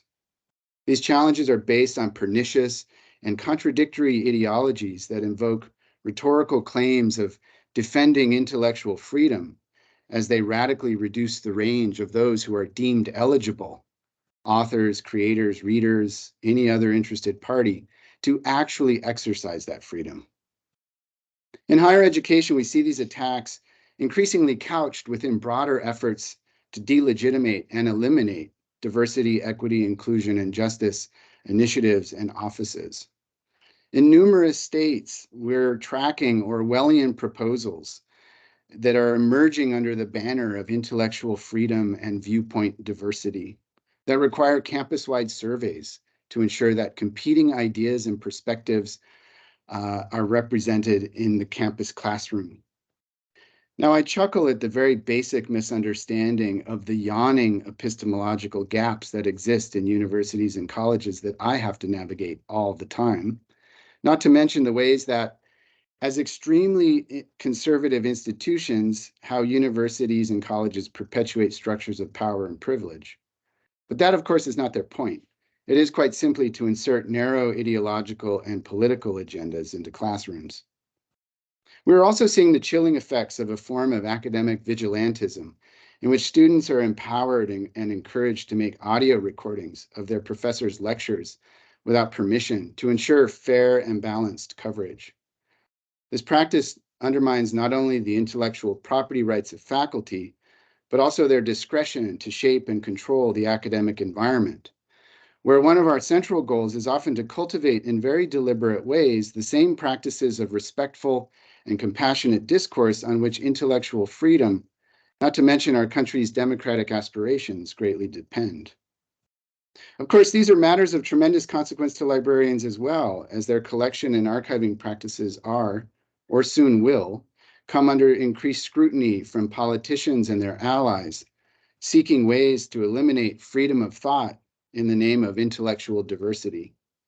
I would simply say that librarians have natural allies in my discipline, where, trigger warning, we're ready and well trained to set off firecrackers and upset tea tables. But I also did say that anthropologists can be inconvenient to other agendas that limit intellectual freedom. An area of concern for me emerges from within the very communities fighting for a more inclusive and just society, often expressed through practices of calling out or public shaming for words or behaviors deemed unacceptable or harmful in the midst of discomforting conversations about privilege, race, identity, and other sensitive matters of culture and politics. If you've ever been called out, you'll know it has an alienating effect. But this is more than just a form of communication. Embedded in it are often essentialisms and problematic purities about who is entitled to talk about or represent the social worlds and experiences of others.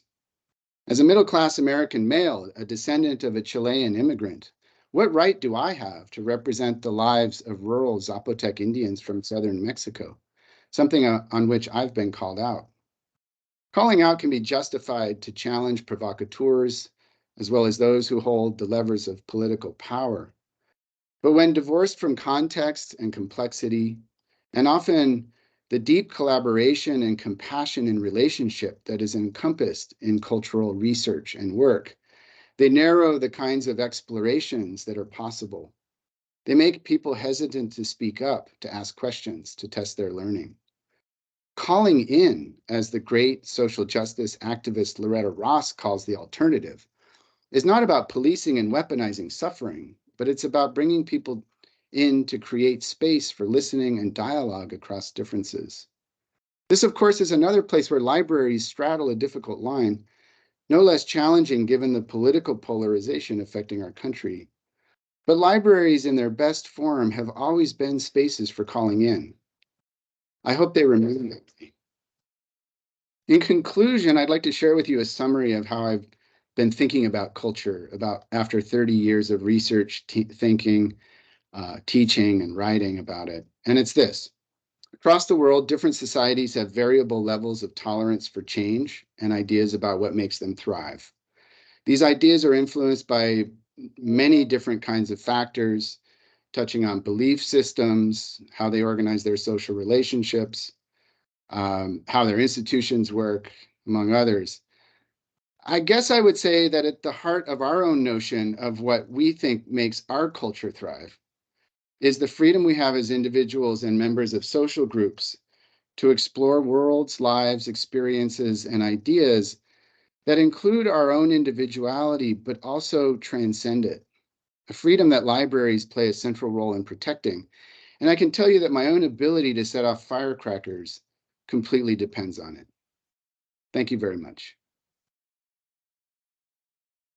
Thank you so much. That was really thoughtful testimony that you shared with us, Luis. And I hope that, well, first off, I hope that that was written and not extemporaneous, because that would just put the rest of the thinkers to shame. But I hope that since it seemed written, you might be willing to share it with us so that we could post it as one of our written testimonies.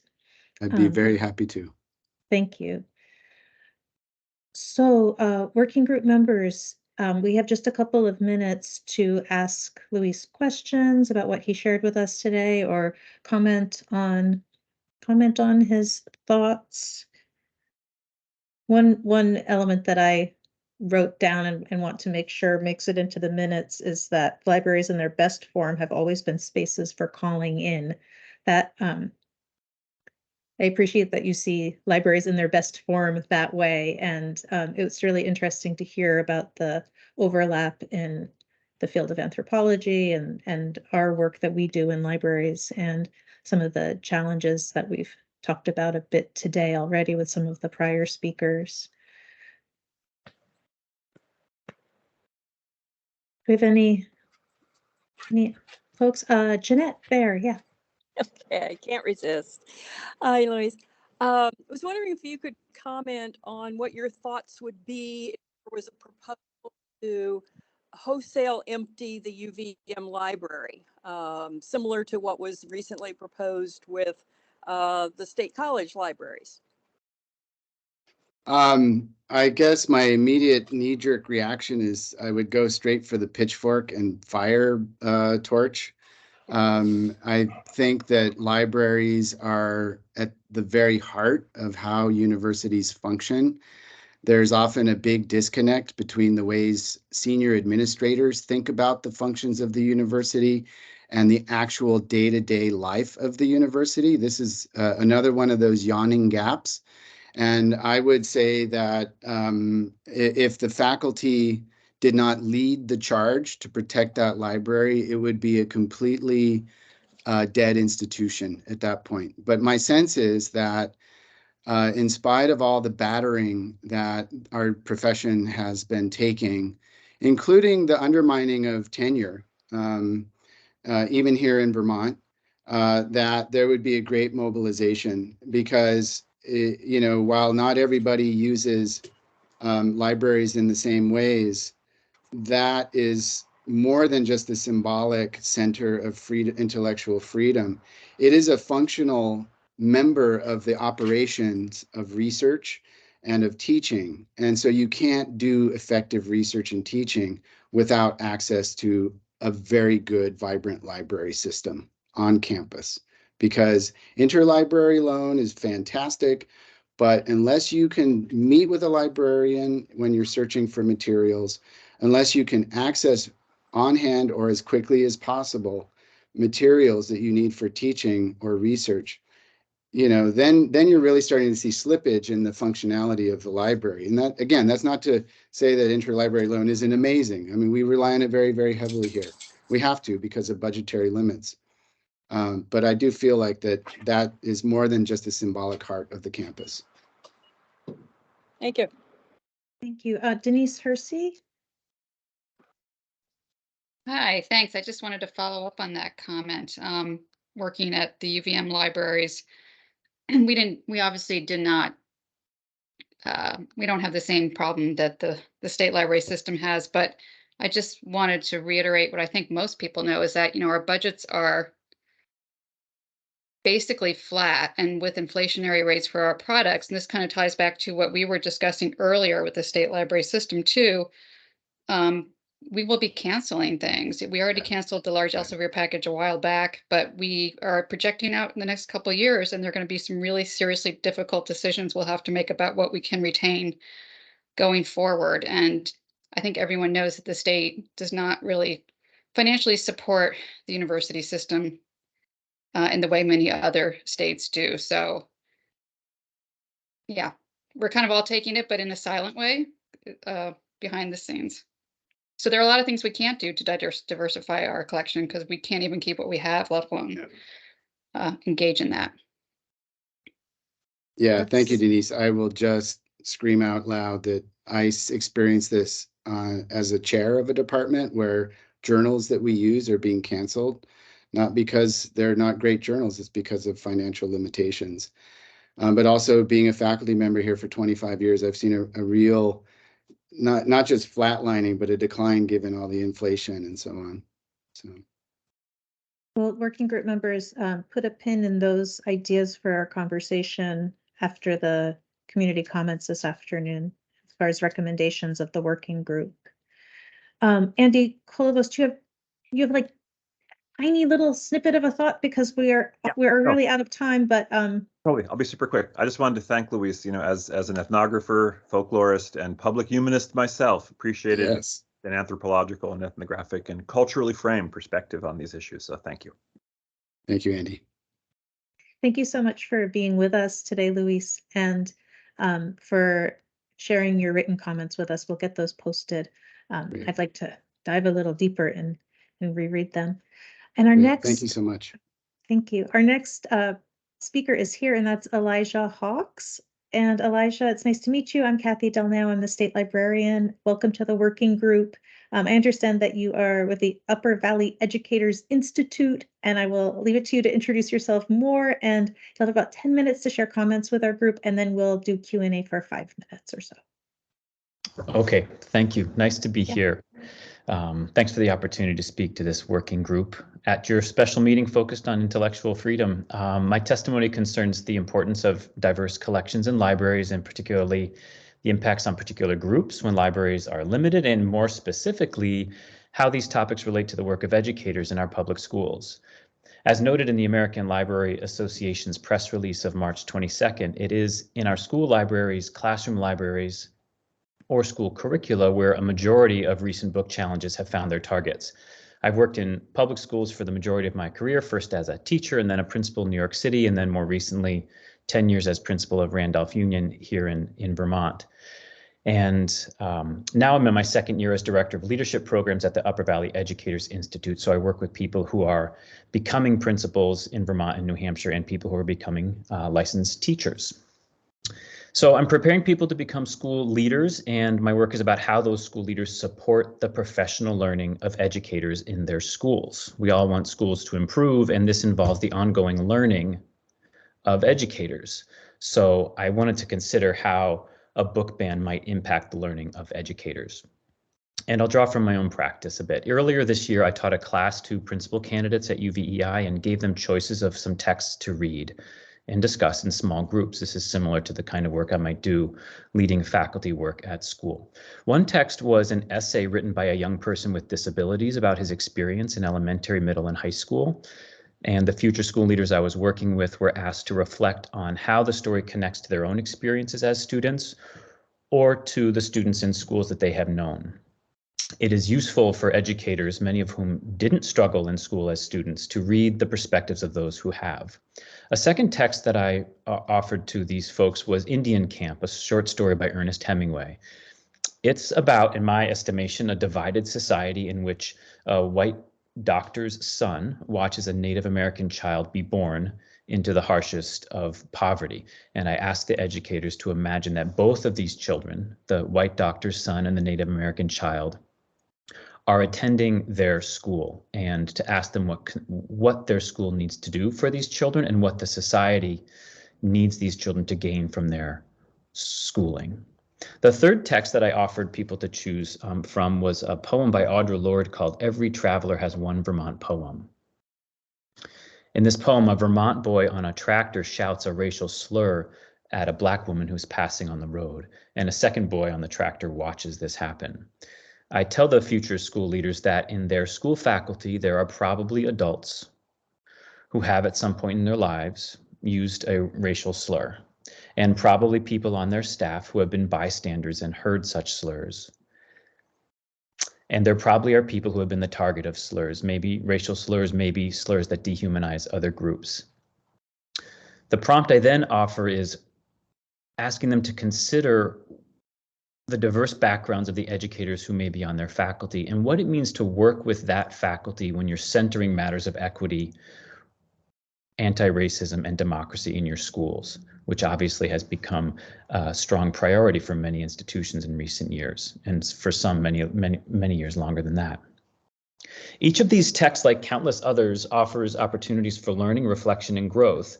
They raise questions about race, gender, disability, and power, and these are matters that come up in the school curriculum, and they are matters that come up in our communities. Of the authors I mentioned, which of them is most likely to be the target of a book ban request? Well, Audre Lorde identifies as a mother, a Black woman, a poet, and a lesbian. Her poetry could certainly be targeted. The organization that published the essay by the young person with learning disabilities, that organization also frequently publishes the voices of LGBTQ youth and BIPOC youth. Their resources, based on the recent statistics of what's getting targeted, those resources also could be subject to book ban requests. And Hemingway's stories could also, in the same anthology where I find Indian Camp, Hemingway has a story called The Sea Change about a woman who tells a man she's leaving him to be with a woman. He has a story called A Simple Enquiry about a man propositioning a younger man in a remote military outpost in the Alps. And there's a story called Hills Like White Elephants, in which a man and a woman discuss abortion. As Heather McGee writes in her book, The Sum of Us, when a community drains their public pool to limit the access of some people, you end up draining the public pool for everyone. And what's true of the segregation and repression of races is true of the segregation and repression of stories. Some are impacted more gravely, and yet no demographic goes unharmed. The civic and intellectual freedoms of everyone are eroded. As I looked at my newsfeed earlier this week, I saw on Monday morning on Twitter reports about a teen takeover of downtown Chicago. According to Fox News and other outlets, there were, during this teen takeover, gunshots, arrests, fights, and the destruction of storefronts and cars by these young people. Video shows scores of children running about in the streets, fighting with each other, climbing on top of vehicles. One racist commenter with a following of close to 100,000 people on Twitter, called the mostly Black and brown teenagers human animals. These are middle and high school students. Discussing and confronting racist discourse about Black youth is the work of educators. Likewise, is it the work of educators to understand the energy and aggression of youth and to work to channel it in productive and not destructive directions. If I were in schools this week, I would remind my colleagues that James Baldwin, another author, has something to teach us about the energy of youth and the health of our cities and nations. In his talk to teachers, he writes of the needs and potential of Black children, and what he says of these children is relevant to others. If America is going to become a nation, Baldwin writes, our country must find a way to use the tremendous potential and the tremendous energy of our youth. He then warns that if this country does not find a way to use that energy, it will be destroyed by that energy. Baldwin is an artist who tells important truths. His books also have been banned before. They may be targets again, and I don't know what I would be myself without James Baldwin's work as part of my learning as an educator, as a man, as a person, as a father, as a US citizen. Educators need access to the truths of poets and writers of all genres who shine a light on who we are as people and as a nation.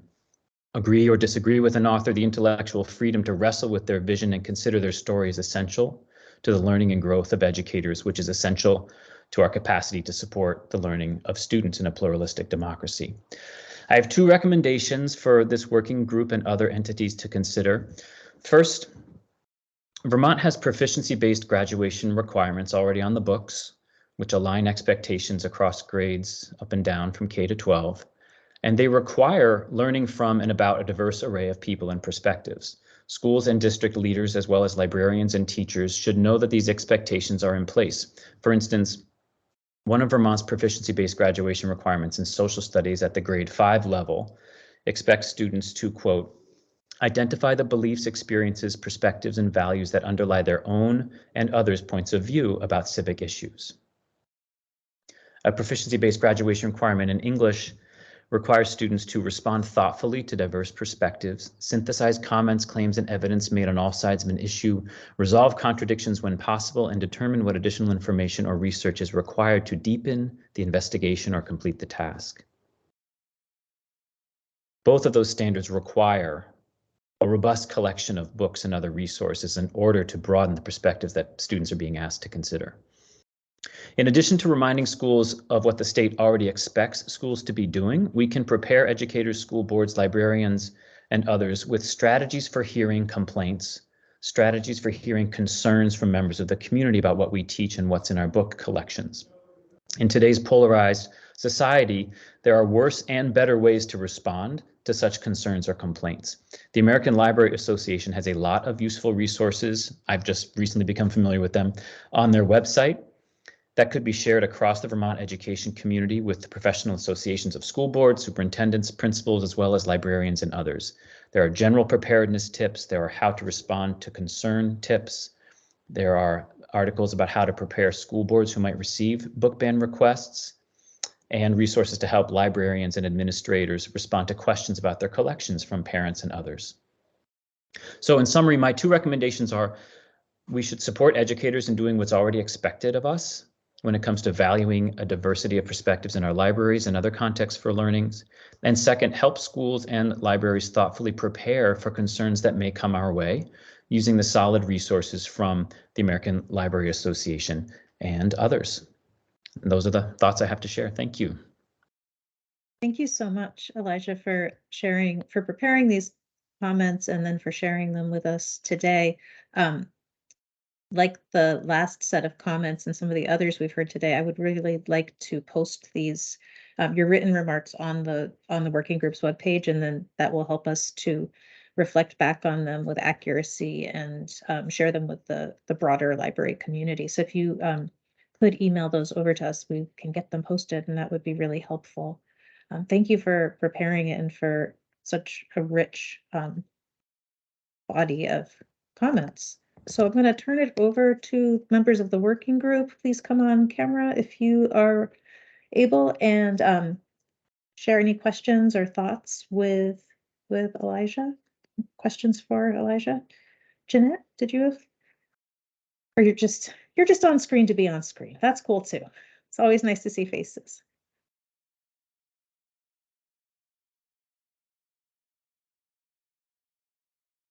I found it to be really helpful to point out where in the standards for and the requirements for graduation that there is a dovetail. I think that really helps, and it's really excellent that those requirements are embedded in and sort of folded in, not called out as separate, so we can kind of peel off libraries, and then if we peel off the library requirements, there's no other requirement around collections and resources for youth. But those ideals that we as people who are raised and educated in Vermont, that we're bringing people who can think about their own perspective and also the perspective of others, and that you need the resources to cultivate that type of reflection seem really important. And it's great to know. I was not aware that those I was not personally aware of those proficiency-based requirements. So thank you for calling those out. Yeah, sure. I think if we can remind our classroom-based educators and school leaders of what's expected in terms of the diversity of perspectives that students should be considering, it will remind us of what's in our library or what's not in our library, and the importance of having very, very full collections. Absolutely. Are there others who have thoughts or comments for Elijah?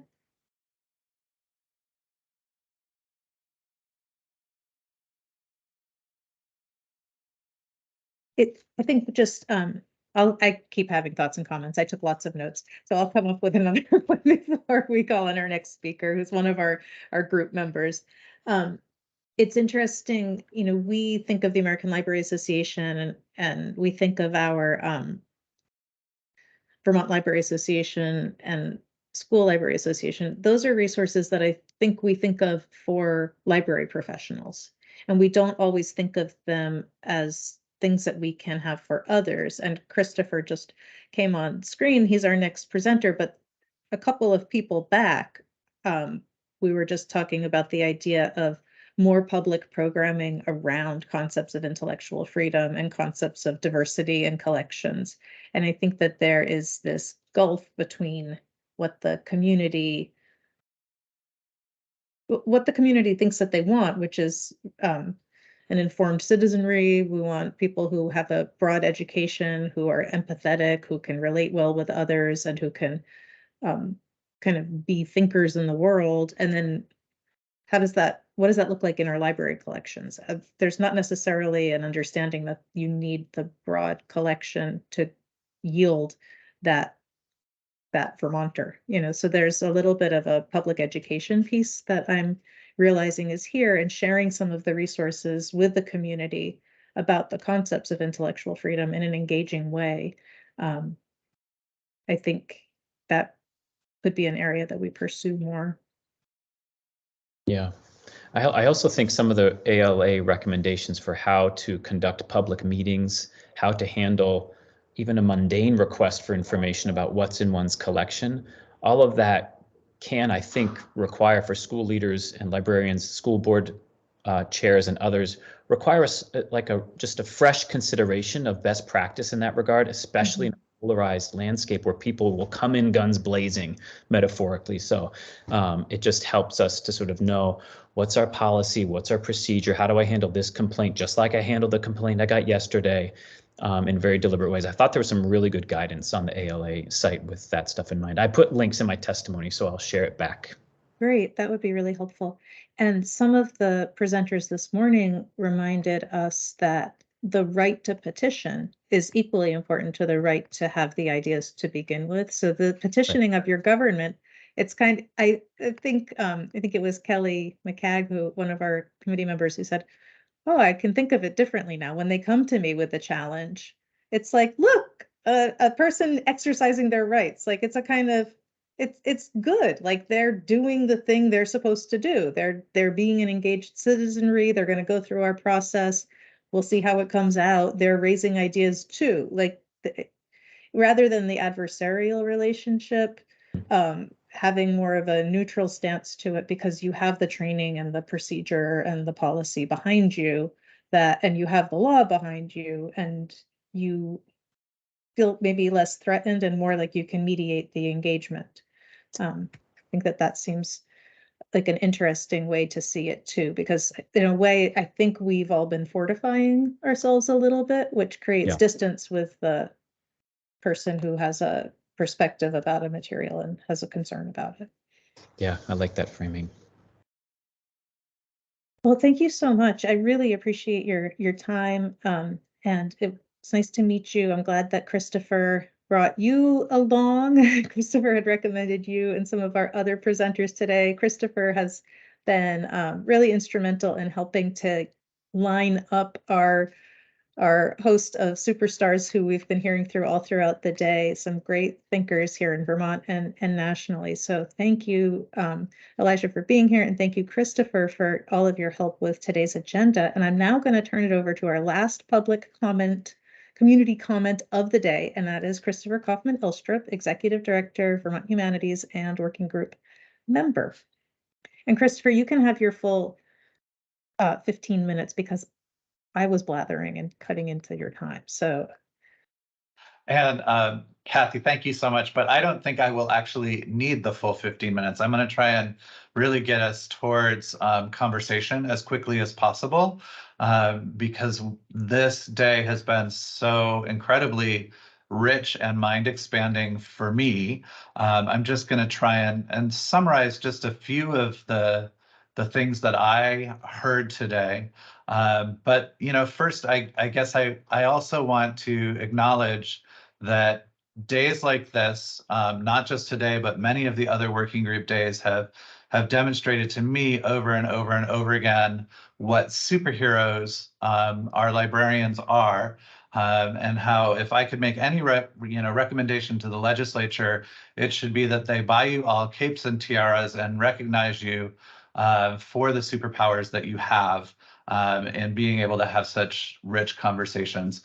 I am, of course, as was abundantly evident in my comments earlier in the day, entirely not a librarian. I am a community organizer. You know that.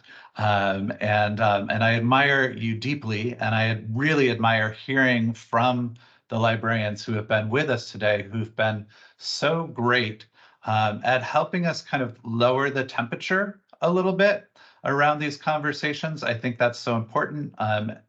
I also want to acknowledge as a community organizer that sometimes it's okay to be angry, and it's okay to be upset with the polarization that has happened in the community and in the country over the last couple of years.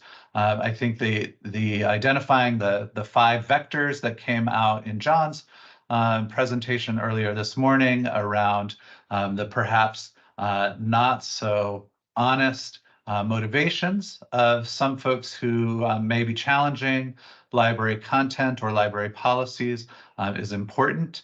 I think it's deeply important that we acknowledge Mia Schultz from the NAACP and Dana from Outright Vermont, who note the real direct harm that occurs in communities based on some of the rhetoric that is coming out across the country in some of these attacks on intellectual freedom. So I do want to acknowledge that sometimes it is actually okay to be angry, but it's also even better to have a strategy. And I think that is what we have heard over and over and over again today, is that we have a structure and a system in place. There are lots of resources out there in the world, from the ALA, from the VSLA, from PEN America, from the Comic Book Legal Defense Fund, and so on, that can help local libraries in Vermont to be prepared for challenges. Another thing that I think is very important that we heard a number of times is that this is not just about individual people challenging individual books, but there is increasingly an effort to challenge the very concept of a public library or a school library or a university library as a center of learning, as a public forum, and that we need to be prepared for that as well. I'm really going to stop talking. I've talked for a few minutes, but I really do want to get to the conversation, because there are so many smart people that have been on this call all day. And I really want to hear what you all have to say about what you've heard and where we might go with this to the legislature. I heard many recommendations that I'm looking forward to going back through the notes and pulling them out. I admit that coming into this day, I was uncertain. You know, when we go to the legislature with our findings, what are we going to be able to say to them about this topic? It feels very amorphous. It was exciting to me to be able to pull out many different threads across the day, recommendations that folks had that are very specific and that our legislature could take action on. So I'm going to stop there and ask people to turn on your cameras if you can, and we can just move to questions and conversation. All right, well, thank you, Christopher. I'm going to skip our comments on Christopher's comments, and I'm going to move us into item 11. For those of you who are taking notes, Gina, we're now at number 11. At 3:10, we are 5 minutes ahead of schedule. And I feel like I've just, I think the phrase is that I've been drinking from the fire hose. It's like it's all just sort of washing over me today. And I know that many of you may feel that way as well. Sometimes in a situation like that, somebody is raring to go with questions and comments, but if not, I do want to hear from each of you. So I do have my handy dandy roll call sheet, and I will call on you to share what you're thinking. So is there anybody who wants to start us off?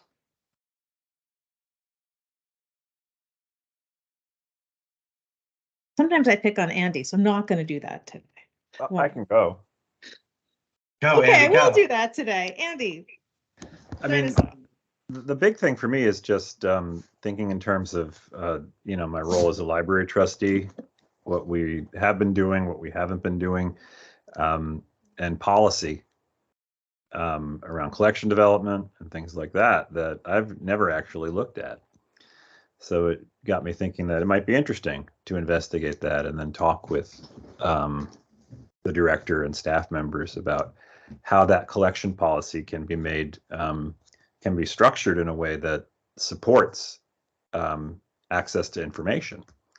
I was really intrigued by the first speaker and a lot of the his positions on these things. It was fascinating, you know, and trying to see those applied is just an interesting idea for me, something to get excited about at a municipal library board where we really don't do much except I'll vote aye, you know. Anyway, that's all I really have to say right now. Thanks, Andy. Something just in response to what you just shared, something I learned recently is that the state of Massachusetts statutes have something specific in them about a policy requirement. Every library in every public library is required to have a collection development policy. And then there's a second part that says, and I'll try to find this after I finish articulating it, but the second piece of it is that if a staff member of the library is enforcing the collection development policy, then they're not personally responsible. The policy comes from the board, and then the people who are applying the policy in their work, if they've applied it properly, are in a sense protected. Wendy, and I'll try to find that and stick it in the chat. Yeah, along with the policies, there was also a comment about having boilerplate policies and procedures available to all libraries, so that the little libraries had got a place to start from, as opposed to trying to recreate the wheel. And particularly if we're trying to all follow the policies and procedures, then having something is good. I believe that could have been Trina who said that.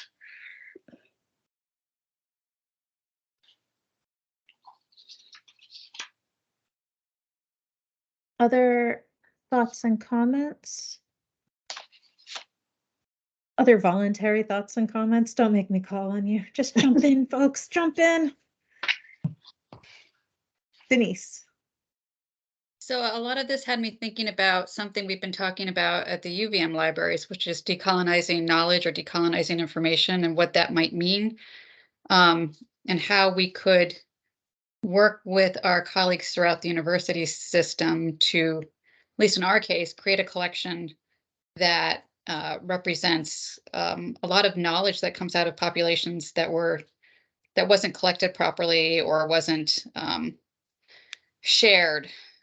So it's a movement that I maybe many of you are aware of it. It's something we've been talking about, and this just kind of reminds me that it's an approach we should try to explore more and to try to figure out how we do that, especially with tight budgets. But some of this might be open access or open education, and it's starting to pick up traction. Can I follow up on Denise a little bit, Kathy? I was really, really struck by Luis's comment about budgets, and one of the ways that we think about our budget here at Vermont Humanities is as a statement of our values. So we try and tell stories with our budgets about our mission and about what we think is important. And it had not occurred to me before that sort of throttling of budget capacity that is happening in many school districts, public libraries, is in itself a form of value choices around intellectual freedom.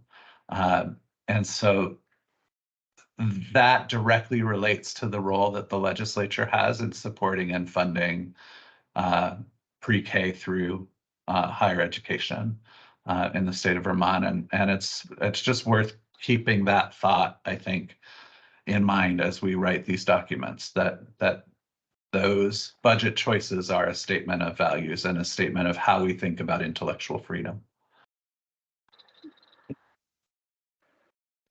Well, I totally agree, Christopher. I mean, access to information is something that's not equal here in Vermont, that without some sort of equalization of funding of public libraries, if you live in one town with a, lack of funding for your local library, you have a totally different access than someone who lives in a different town 5 miles away, who has a much better public funding for their library.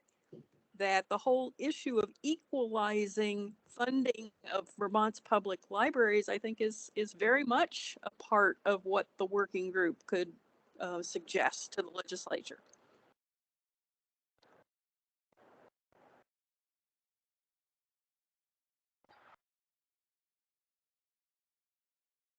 There's a. I'll follow up.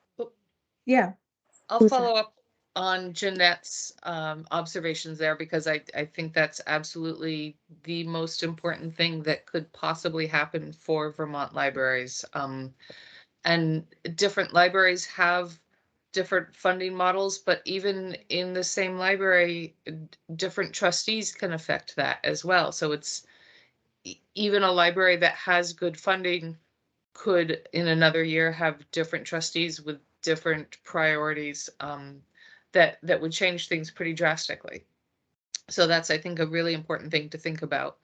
And then also getting back to that concept of small rural libraries that are relying heavily on volunteers, I think we need to be really careful, because it's also really important that volunteers are very involved in their libraries. We do need to be careful about what volunteers are doing and what sort of education that they get, and making sure that they have good education. But we, as a group of high-minded individuals wanting to make a difference in the state, don't want to make recommendations or choices that could jeopardize smaller libraries' abilities to function in ways that we see as suboptimal. So thinking hard about how to make sure that librarians, trustees, volunteers, anyone involved in libraries has good education, I think is really important. something for me that's challenging is thinking about how to make services more equitable for all Vermonters without lowering the quality of service for some Vermonters and without having some of the same impacts. There's something like, oh yeah, we all should just do this centralized budget thing. And then there's something very challenging about that in the framework that we have currently in the state, where there's no accountability to a centralized universe. It's just handing the money over from one place to another.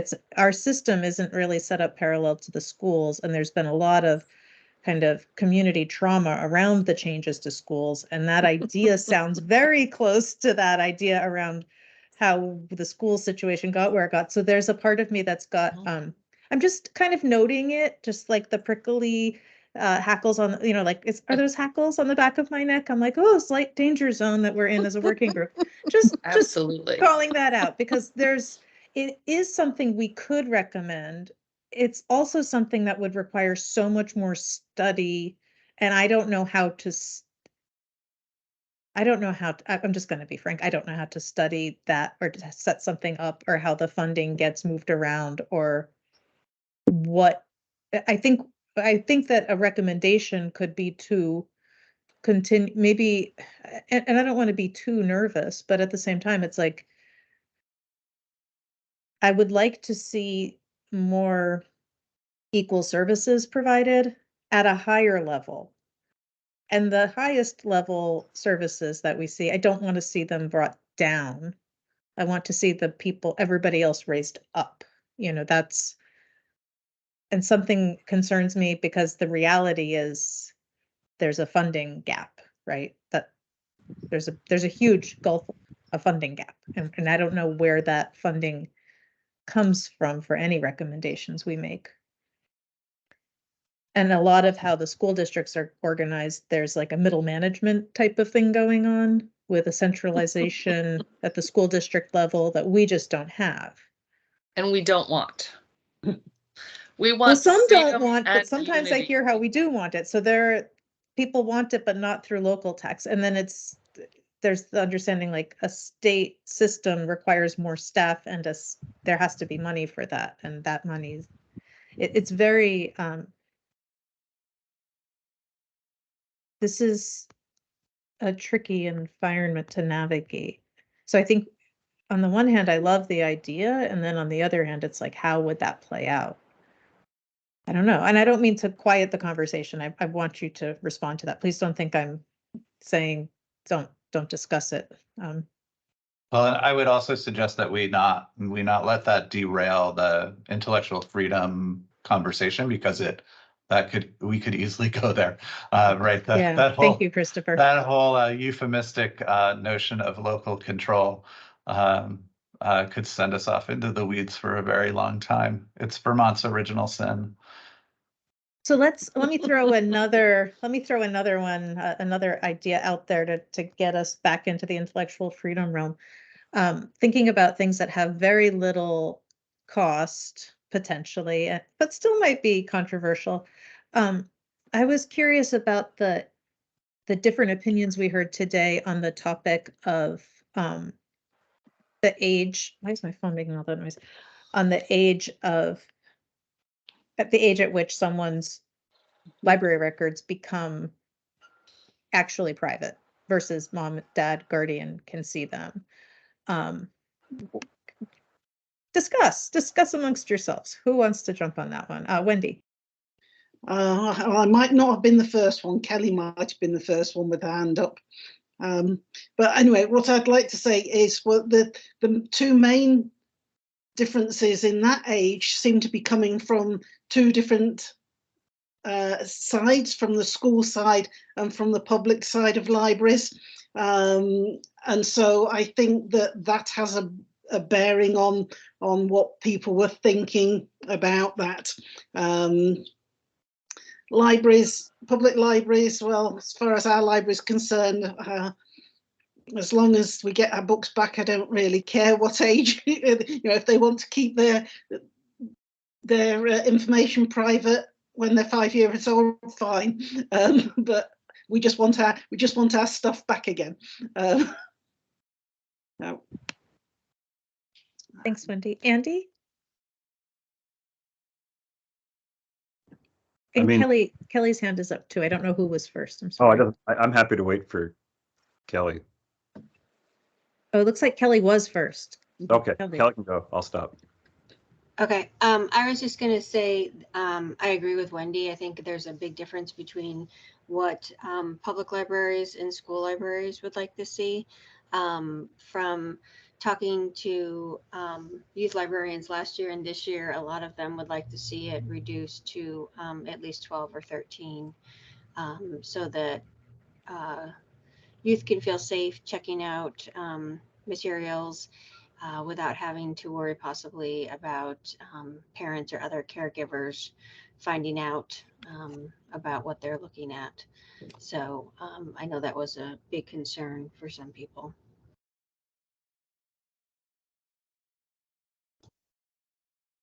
And then I think Andy and then Christopher.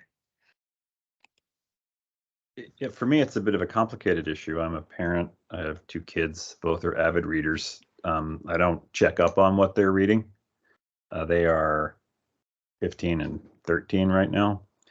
They pretty much read whatever they want, and they read at a very high level. But if there were some need to know, in that way that confidentiality evaporates when someone's at risk in a school setting for a minor, it would be important for me to have that be a consideration in legislation. And I don't know how that could spell out, but we've been dealing with some health issues with some of our kids, and we're bumping up against the fact that we can't get access to records because of the way mental health confidentiality works in Vermont. So we can't help our kid if she, you know what I'm saying? And just some sort of way to allow for an emergency risk where those records under some circumstances might be needed is important to me. That's all. So hearing that, I'm curious, what's the age of mental health confidentiality of records? This is based on one organization that restricts access to records, but there are other facts too. I mean, and I don't want to get into the details of that, but yeah. A lot of that stuff in regard to mental health is coming from a good place, just as this is. The idea is, how do we prevent the excesses of the past that were really harmful? And I do agree, right? And I'm also the sort of parent, like I said, who doesn't actually really care what my kid's reading, as long as it's not, as long as it's not How to Murder Your Parents. I'm not terribly concerned. Yeah, it looks like it might be interesting to look at the confidentiality laws around healthcare, because it's nice when a state has sort of an age for things, and if that's also 16, then it's like, okay, well, we're aligned with that, versus if kids can make their own health choices at 12, but they can't have a private library record until they're 16. But it is, as a former youth serving librarian, I will say it's always struck me that there's almost no library in the United States that actually adheres to the ALA Bill of Rights, I don't think. Because I'm pretty sure that says that everyone of any age, it doesn't matter what your age is, that you have a right to privacy of your library record. And I don't believe I've ever worked somewhere that I've been in a state where like the state didn't say something different. Christopher? Yeah. I guess I have a follow-up question to Andy's, and maybe somebody else in the room knows the answer to it, but then a comment as well. I assume that the teacher librarians working in public schools are mandated reporters. And if they aren't, somebody correct me. Are public librarians also mandated reporters? No. Not in I didn't Vermont. think so. There Not are in Vermont. states where they are mandatory Right. reporters. So in a school library, if a librarian was a mandated reporter and they saw evidence that a student was in danger of harming themselves or others, they would be required to report that. Yes, Otherwise not. that's correct. Uh-huh. So that would be, and that would be the thing that addresses Andy's concern as a parent Yeah. versus the confidentiality of the library record, which is sort of another issue. Just a different thing. So I just wanted to sort of ask that question because I wondered if that would in part cover the situation that Andy is talking about. And then I guess the comment really is that I don't know, in my experience when I was 10 or 11 or 12 or 13, if I would have understood that a librarian was not supposed to share my records with my parents. But I definitely understood that I didn't want them to share my records. And I solved that problem, as I expect many, many other kids do, by not actually checking the books out. Oh, Right. Christopher, You you're so much either- sneakier. You either read them in the space and then hide them somewhere, or you take them out of the library in your book bag without passing the circulation desk. And so that's just a sort of anecdote from my own personal experience. It was desperately important for me to be able to find representation when I was a young person. There's way more now than there was in the 1980s, when there was almost nothing. So what I could find was invariably clinical and awful. But I suspect that young teens today go through much the same mental gymnastics about how they're going to keep their parents from finding out what they're reading in the library. This is just a comment, and I don't know if you all have any observations about what is happening or not happening, or do you find the gay books in entirely different sections of the library, completely not anywhere where they're supposed to be? And if so, that's because an 11-year-old has taken them and moved them. I read them in the bathroom and left them there in the windowsill, Yeah. which is okay. Which is okay, which should be okay, right? As long as you actually can find them and get them back in the right place. Or you just do what our two school librarians who spoke with us earlier, Caitlin and Beth, said, which is just you accept that as the cost of doing business and you just buy another one. I always, as a librarian working with teens and kids, I felt like the sincerest form of flattery was stealing the book. It was really nice when the book just left, that some reader just loved it. I mean, it's difficult when you have a small book budget, but at the same time, that kid really needed the book. Now we know that the same thing happens with people who do not have good intentions, that they take the books. That's true. Some people take the books. This is all bringing back high school for me, in which I heard about the anarchist cookbook and tried to check it out from the Fletcher Free Library, and it just kept being stolen. So I ordered my own, and then the bookstore called to tell me it was in, and my parents called every bookstore in town and told them not to sell me the anarchist cookbook.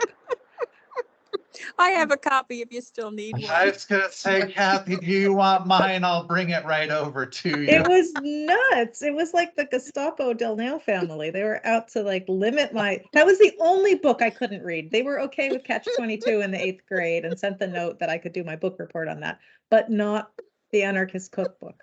Yeah. I think they were aware that the Morty. recipes are off. Andy, The enough about working my group full trauma. of former punks, isn't it? Improvised munitions were a bridge too far. We tried that stuff too, and none of it worked.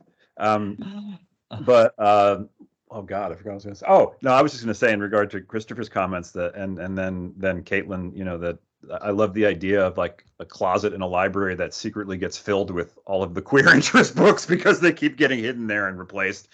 So you open the door and there's suddenly this tumble of those things coming out. And one thing too, copies of genderqueer. Yeah, exactly.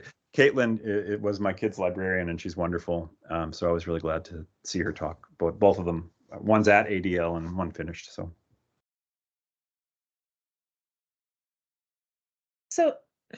I'm still trying to figure out what of today is an actionable thing that we as a working group recommend. What do we? I think we want to think more about this issue of lowering the age. I think I would definitely like to think more about that, and we can talk more about that, I guess, as we do the writing process. I also thought that, I forget exactly what he called it, but clarifying how libraries fit into, I think it was language of intent, into Vermont's public accommodations statutes, I think is really interesting as well. And so I would be interested in that too. I also think there's an actionable step for the state library, which the legislature may or may not want to weigh in on, and which you're largely already doing, but perhaps we could make it more obvious that providing model policies to be adopted across the state is a useful exercise. And I know you already have a lot of that, but is there, would they fund some sort of campaign around it? It's an interesting thing. Part of what's challenging for this, for the department, and this is why maybe yes, no. So part of what's challenging for us is that if we developed a model, one thing we don't do is provide legal guidance. And the policy is really the defense against legal action. It's not that we can't do it exactly, but it is the fact that, like, if we say this is the if the department says this is the model policy,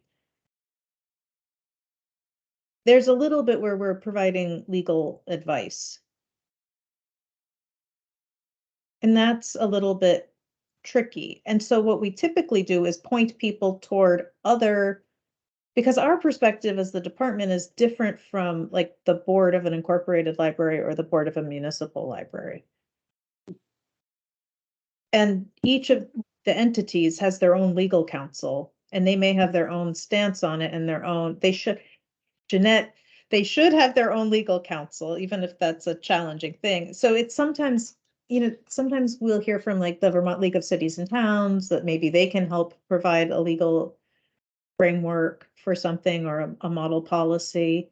It's not that we can't do it. It's just, it's a little bit different from how we've usually fielded it. What we typically do is point people toward other policies that seem to be working well for someone from some of the bigger libraries, or just a library that's kind of worked it through really, really well.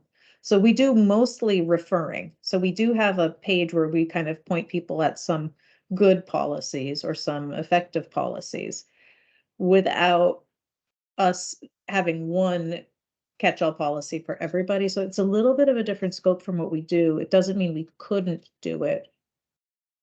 It just means that's something, it would be a change for us, I think. I know we share our model policy, our actual policies all the time with other humanities councils and other humanities organizations. And I just always make sure that that's prefaced by saying, this has been vetted by our lawyer at Vermont Humanities. If you want to steal any of it, by all means do, but vet it by your lawyer as well. Right, so that it works for your state or your organization. There's something challenging because our legal counsel probably wouldn't appreciate us doing that. Their counsel is to me as a commissioner. It's a different, and that's like their expertise is at a different spot for a different group. So it could even be that that's something that maybe the Library Association might be better positioned to formulate with a working group, something like that, where people come together and then they form something. I don't deny the need for it. I'm just not 100% comfortable that we're the ones who should do it, but I think we should keep that conversation in play. Denise? So this may not be useful, and in light of what you just said, probably not the best approach. I just wondered if maybe we had a central repository for people to share their policies. You don't need disclaimers or anything, but at least you could see, what the policies are from different places, and people could voluntarily share them. So some sort of repository for us to do that could be hosted. That is more in the vein of, I think, what the department has done before. I think if you go up to Jeanette's library advancement zone, I think that's some of the huge weird row of filing cabinets. And I think that the 1986 standards said that you should have bylaws and you should have policies and you should send them in. So we could do a more modern set of those. Right, like a digital repository. Yeah.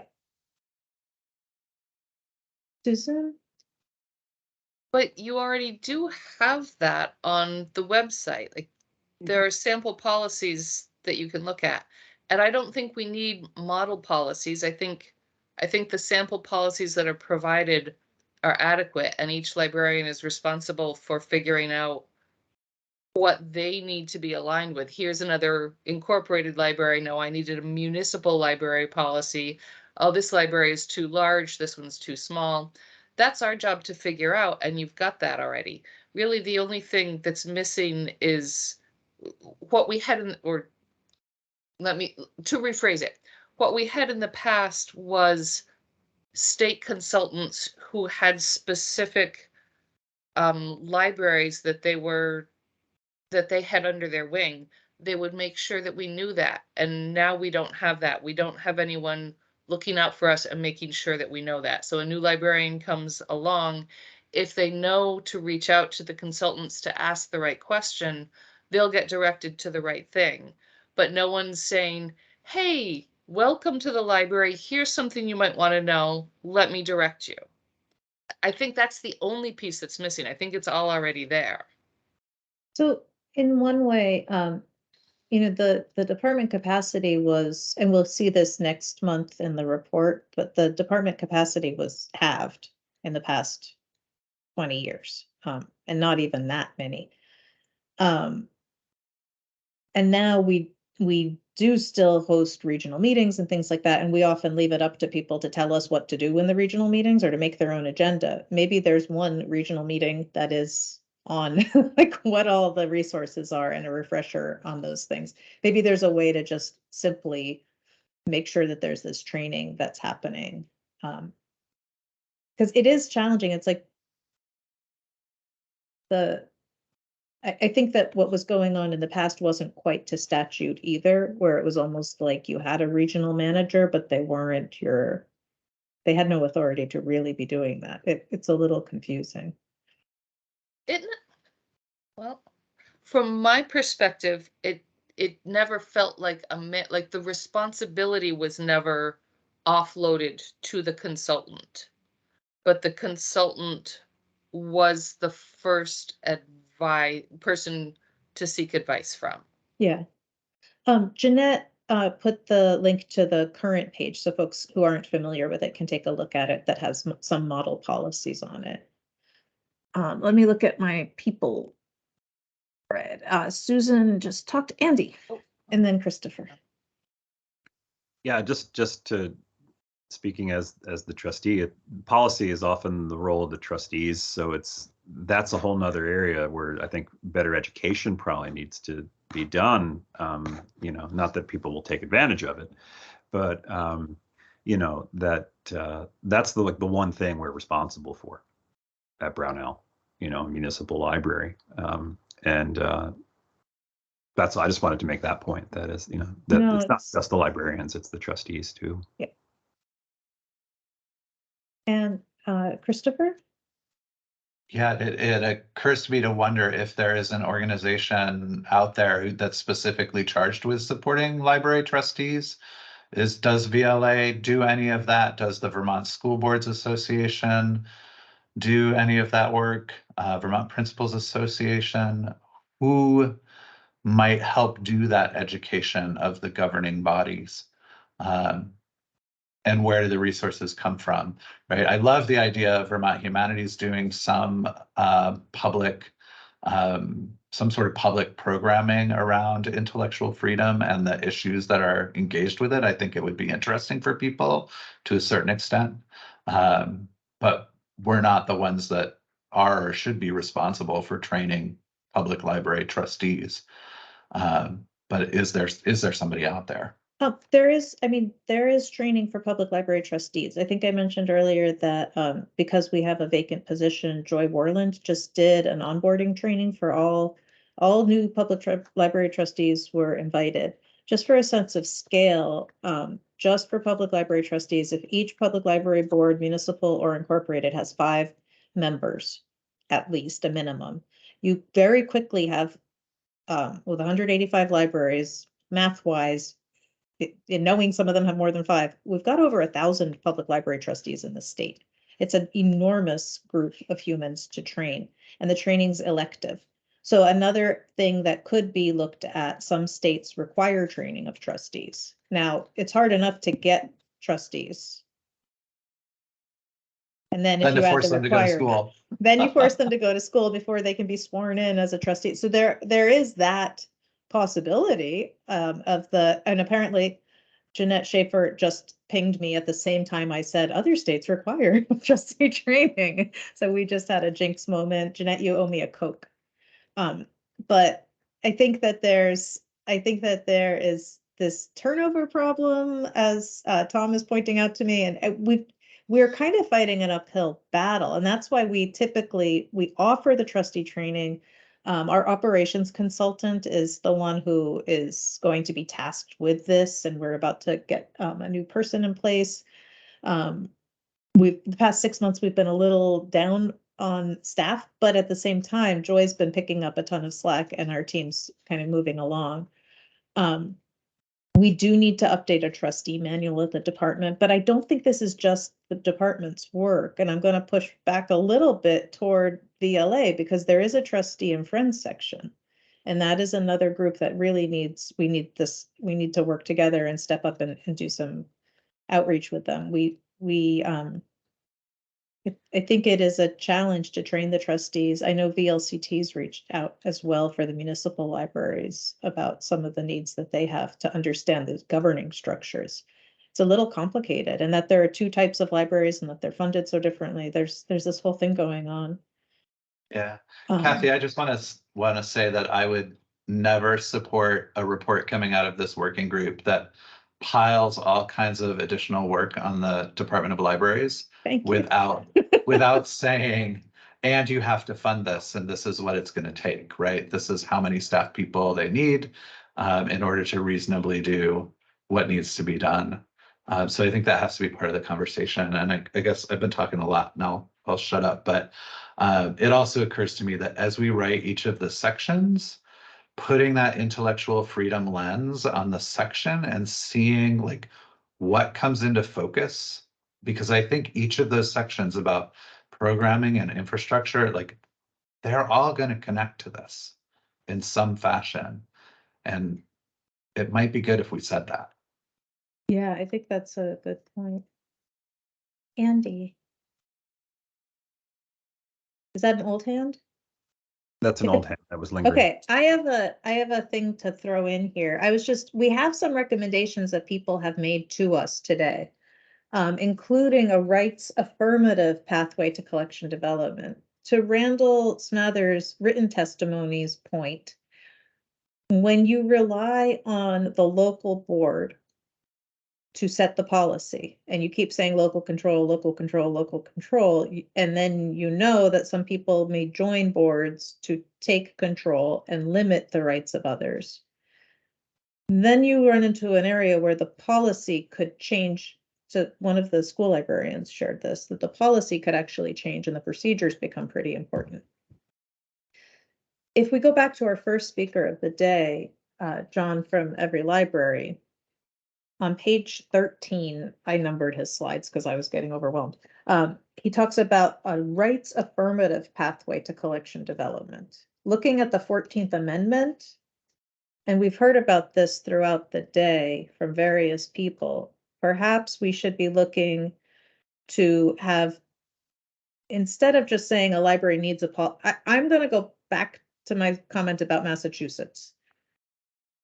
If a library were required to have, it's not just that the trustees set the policy, but if a public library is required to have a collection development policy, and the policy must be grounded in the 14th Amendment, then you're looking at a rights affirmative pathway to collection development, as John is suggesting.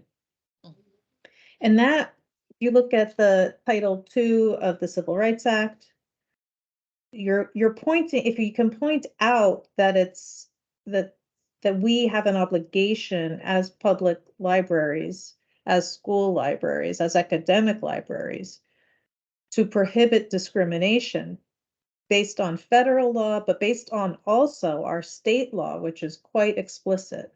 If we as public institutions have that as our grounding, that is our footing for the collection development, not just, oh, we have a policy and it's locally established. Well, it's nice it's locally established, but these citizens, they have certain inalienable rights as humans here in our state, in our country, in the world. So if we could rethink the collection development policy requirement, if maybe we add a collection development policy requirement like Massachusetts, which I put in the chat thread, but we go further to say it's not just that you need one and you do it locally, it's that the policy has to support the civil rights of the people of Vermont. Maybe it seems sort of stronger. Oh, and if the protection that I hear people saying they're worried and they're self-censoring, if the staff are following that policy, then just like in Massachusetts, what was it? No employee shall be dismissed for the selection of library materials when the selection is made in good faith and in accordance with the approved policy adopted pursuant to the provisions of this section. You just got a protection. You just got a little bit of a security blanket. I like that.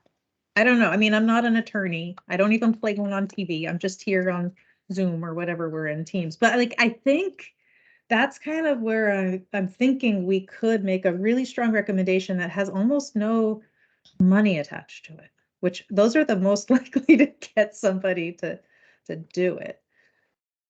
Andy? That was the part of John's presentation that really fascinated me the most, because I just think it's such an intriguing idea. And the question I now wish I'd asked him was, has this been legally tested? I don't think it has. And that's the thing. Like, what concerns me is making a recommendation for something that may not work in practice once litigated.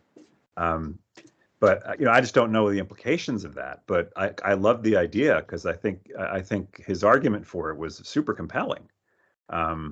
It was really intriguing. I mean, essentially, don't focus on First Amendment issues, focus on these other issues. And then, and I'm like, wow, that's brilliant, So that's just my only anxiety. I think John might say we're the safest place to test it. I'm imagining how ticked off the librarians I know are going to get that when they're being told to do something a certain way. But I think there's a real value in this. I think there's a real value in this. I feel like it's something to explore for sure. There were other. Oh, sorry, Jeanette. Oh, I was just to say, I agree. I think you're on the right track. Well, it's not me. This is all the working group, right? Like, these are all our collective ideas. I do think we should look at,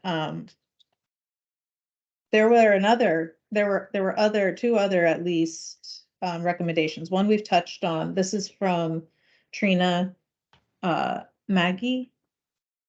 We talked about the protection for minors that she was recommending and that others said may not be necessary. Being explicit about the obligations third parties have that handle user information. This could help so many people. And we could actually recommend this not just be library related, but we could start with libraries. As a former California resident, my phone still sometimes thinks I'm a California resident, and I get to opt out of all kinds of privacy infringing things.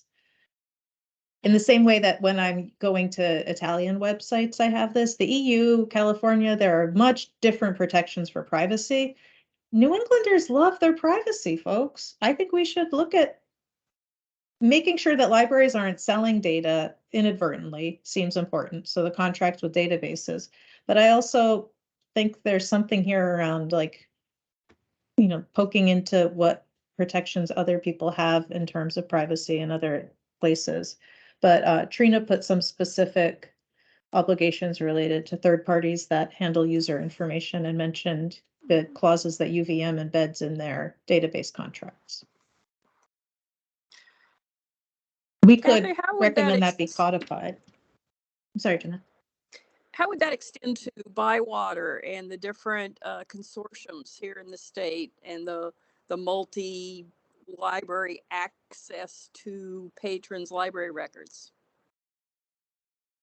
I'm not sure. I think that it would just be that the vendor can't sell. It's not that libraries couldn't share information for purposes of facilitating checkout. It would be that the vendor can't sell the information or disclose it to other people and make a profit with it. I think. We'd have to look at the exact language. I think some examples of that. So for instance, many of our data, not many, but there are a number of our databases where users can create a free personal account. It allows them to save information that you could be in a database like Web of Science, and you can create your own profile where you can then migrate and save information you're finding, so you can come back and easily get to it. So you're putting in information, personal information. When you make those, they're free because we've licensed the tool, but then the database company has it. So in that case, we would like to protect that kind of information. So I think that's an example of where we're trying to make sure that that kind of an example of where in a library resource, people might be giving information that we want to be sure doesn't go any further. Yeah. Andy?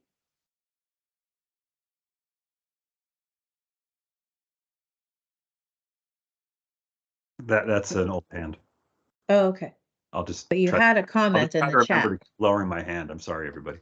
It's okay. Sometimes I lower it for people and then that confuses everybody too.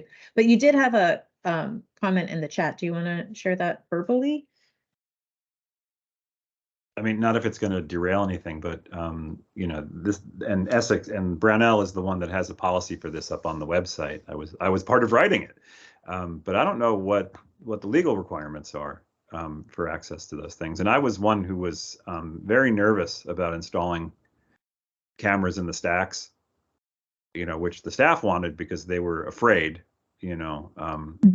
But that's you're videotaping someone's browsing. You know, and you're videotaping, you know, young Christopher pulling the book off the shelf and, you know, wandering around the corner to read it. So I'm just not clear. You know, I know the policy has certain stipulations, and I know we made an agreement with the local cops about access, but I don't actually know if they have to bring a warrant. I don't think they do. And I don't know if there's a legal issue around that. Yeah, I've worked in environments where it is necessary for them to bring a warrant. But unless it's a crime against the library, in which case we would be much more liberal with giving it the videos inside and outside. Something good to think about. I feel that there were other recommendations embedded in today's testimony. I'm trying to remember which of our team of working group members. It's Christopher, who's the. Oh, it is me. You'll need to pull those specific recommendations out. Was there anything that anyone else remembers hearing today that was a potential recommendation that you really want to take a minute and talk about?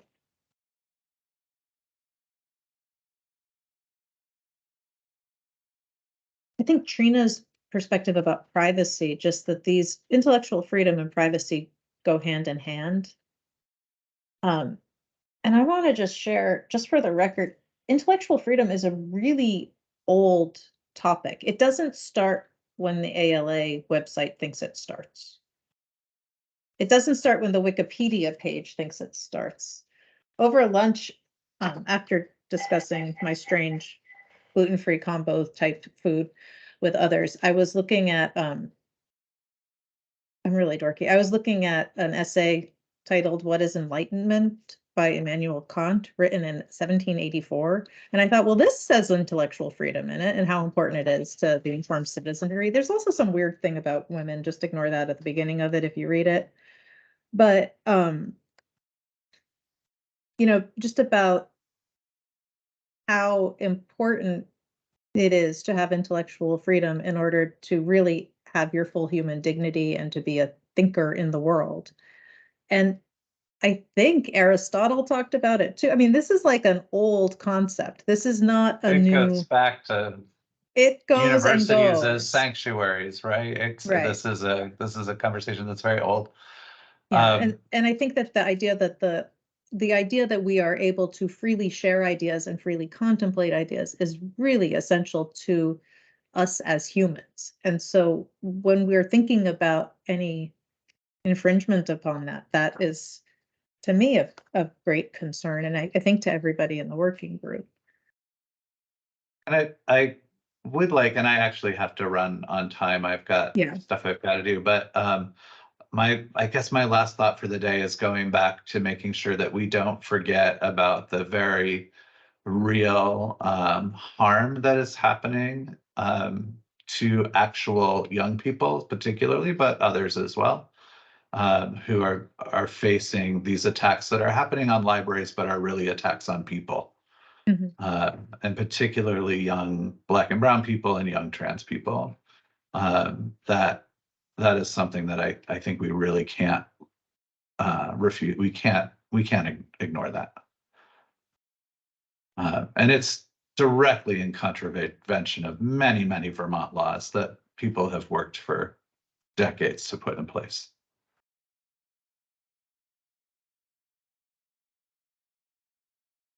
Thank you, Christopher, for that reminder. I think this is a good place to close. It's now 4 o'clock, and we're going to adjourn. It's a non-debatable action, I think, but we'll take a vote to adjourn, which I don't usually actually remember to do. So all in favor of adjournment? Aye. Aye. All opposed? No one is opposed. We are all tired and we all have a lot to think about. And I appreciate all of you and the time, energy, and effort you put into this work. I know that it has been a full day, and I'm just impressed by everyone's commitment to the working group and to serving the community in this way. So thank you all. Have a wonderful weekend. Get out there, enjoy the sunshine that we still have left today. And thank you. Thank you. Thank you. Everybody. Good to see you, Christopher.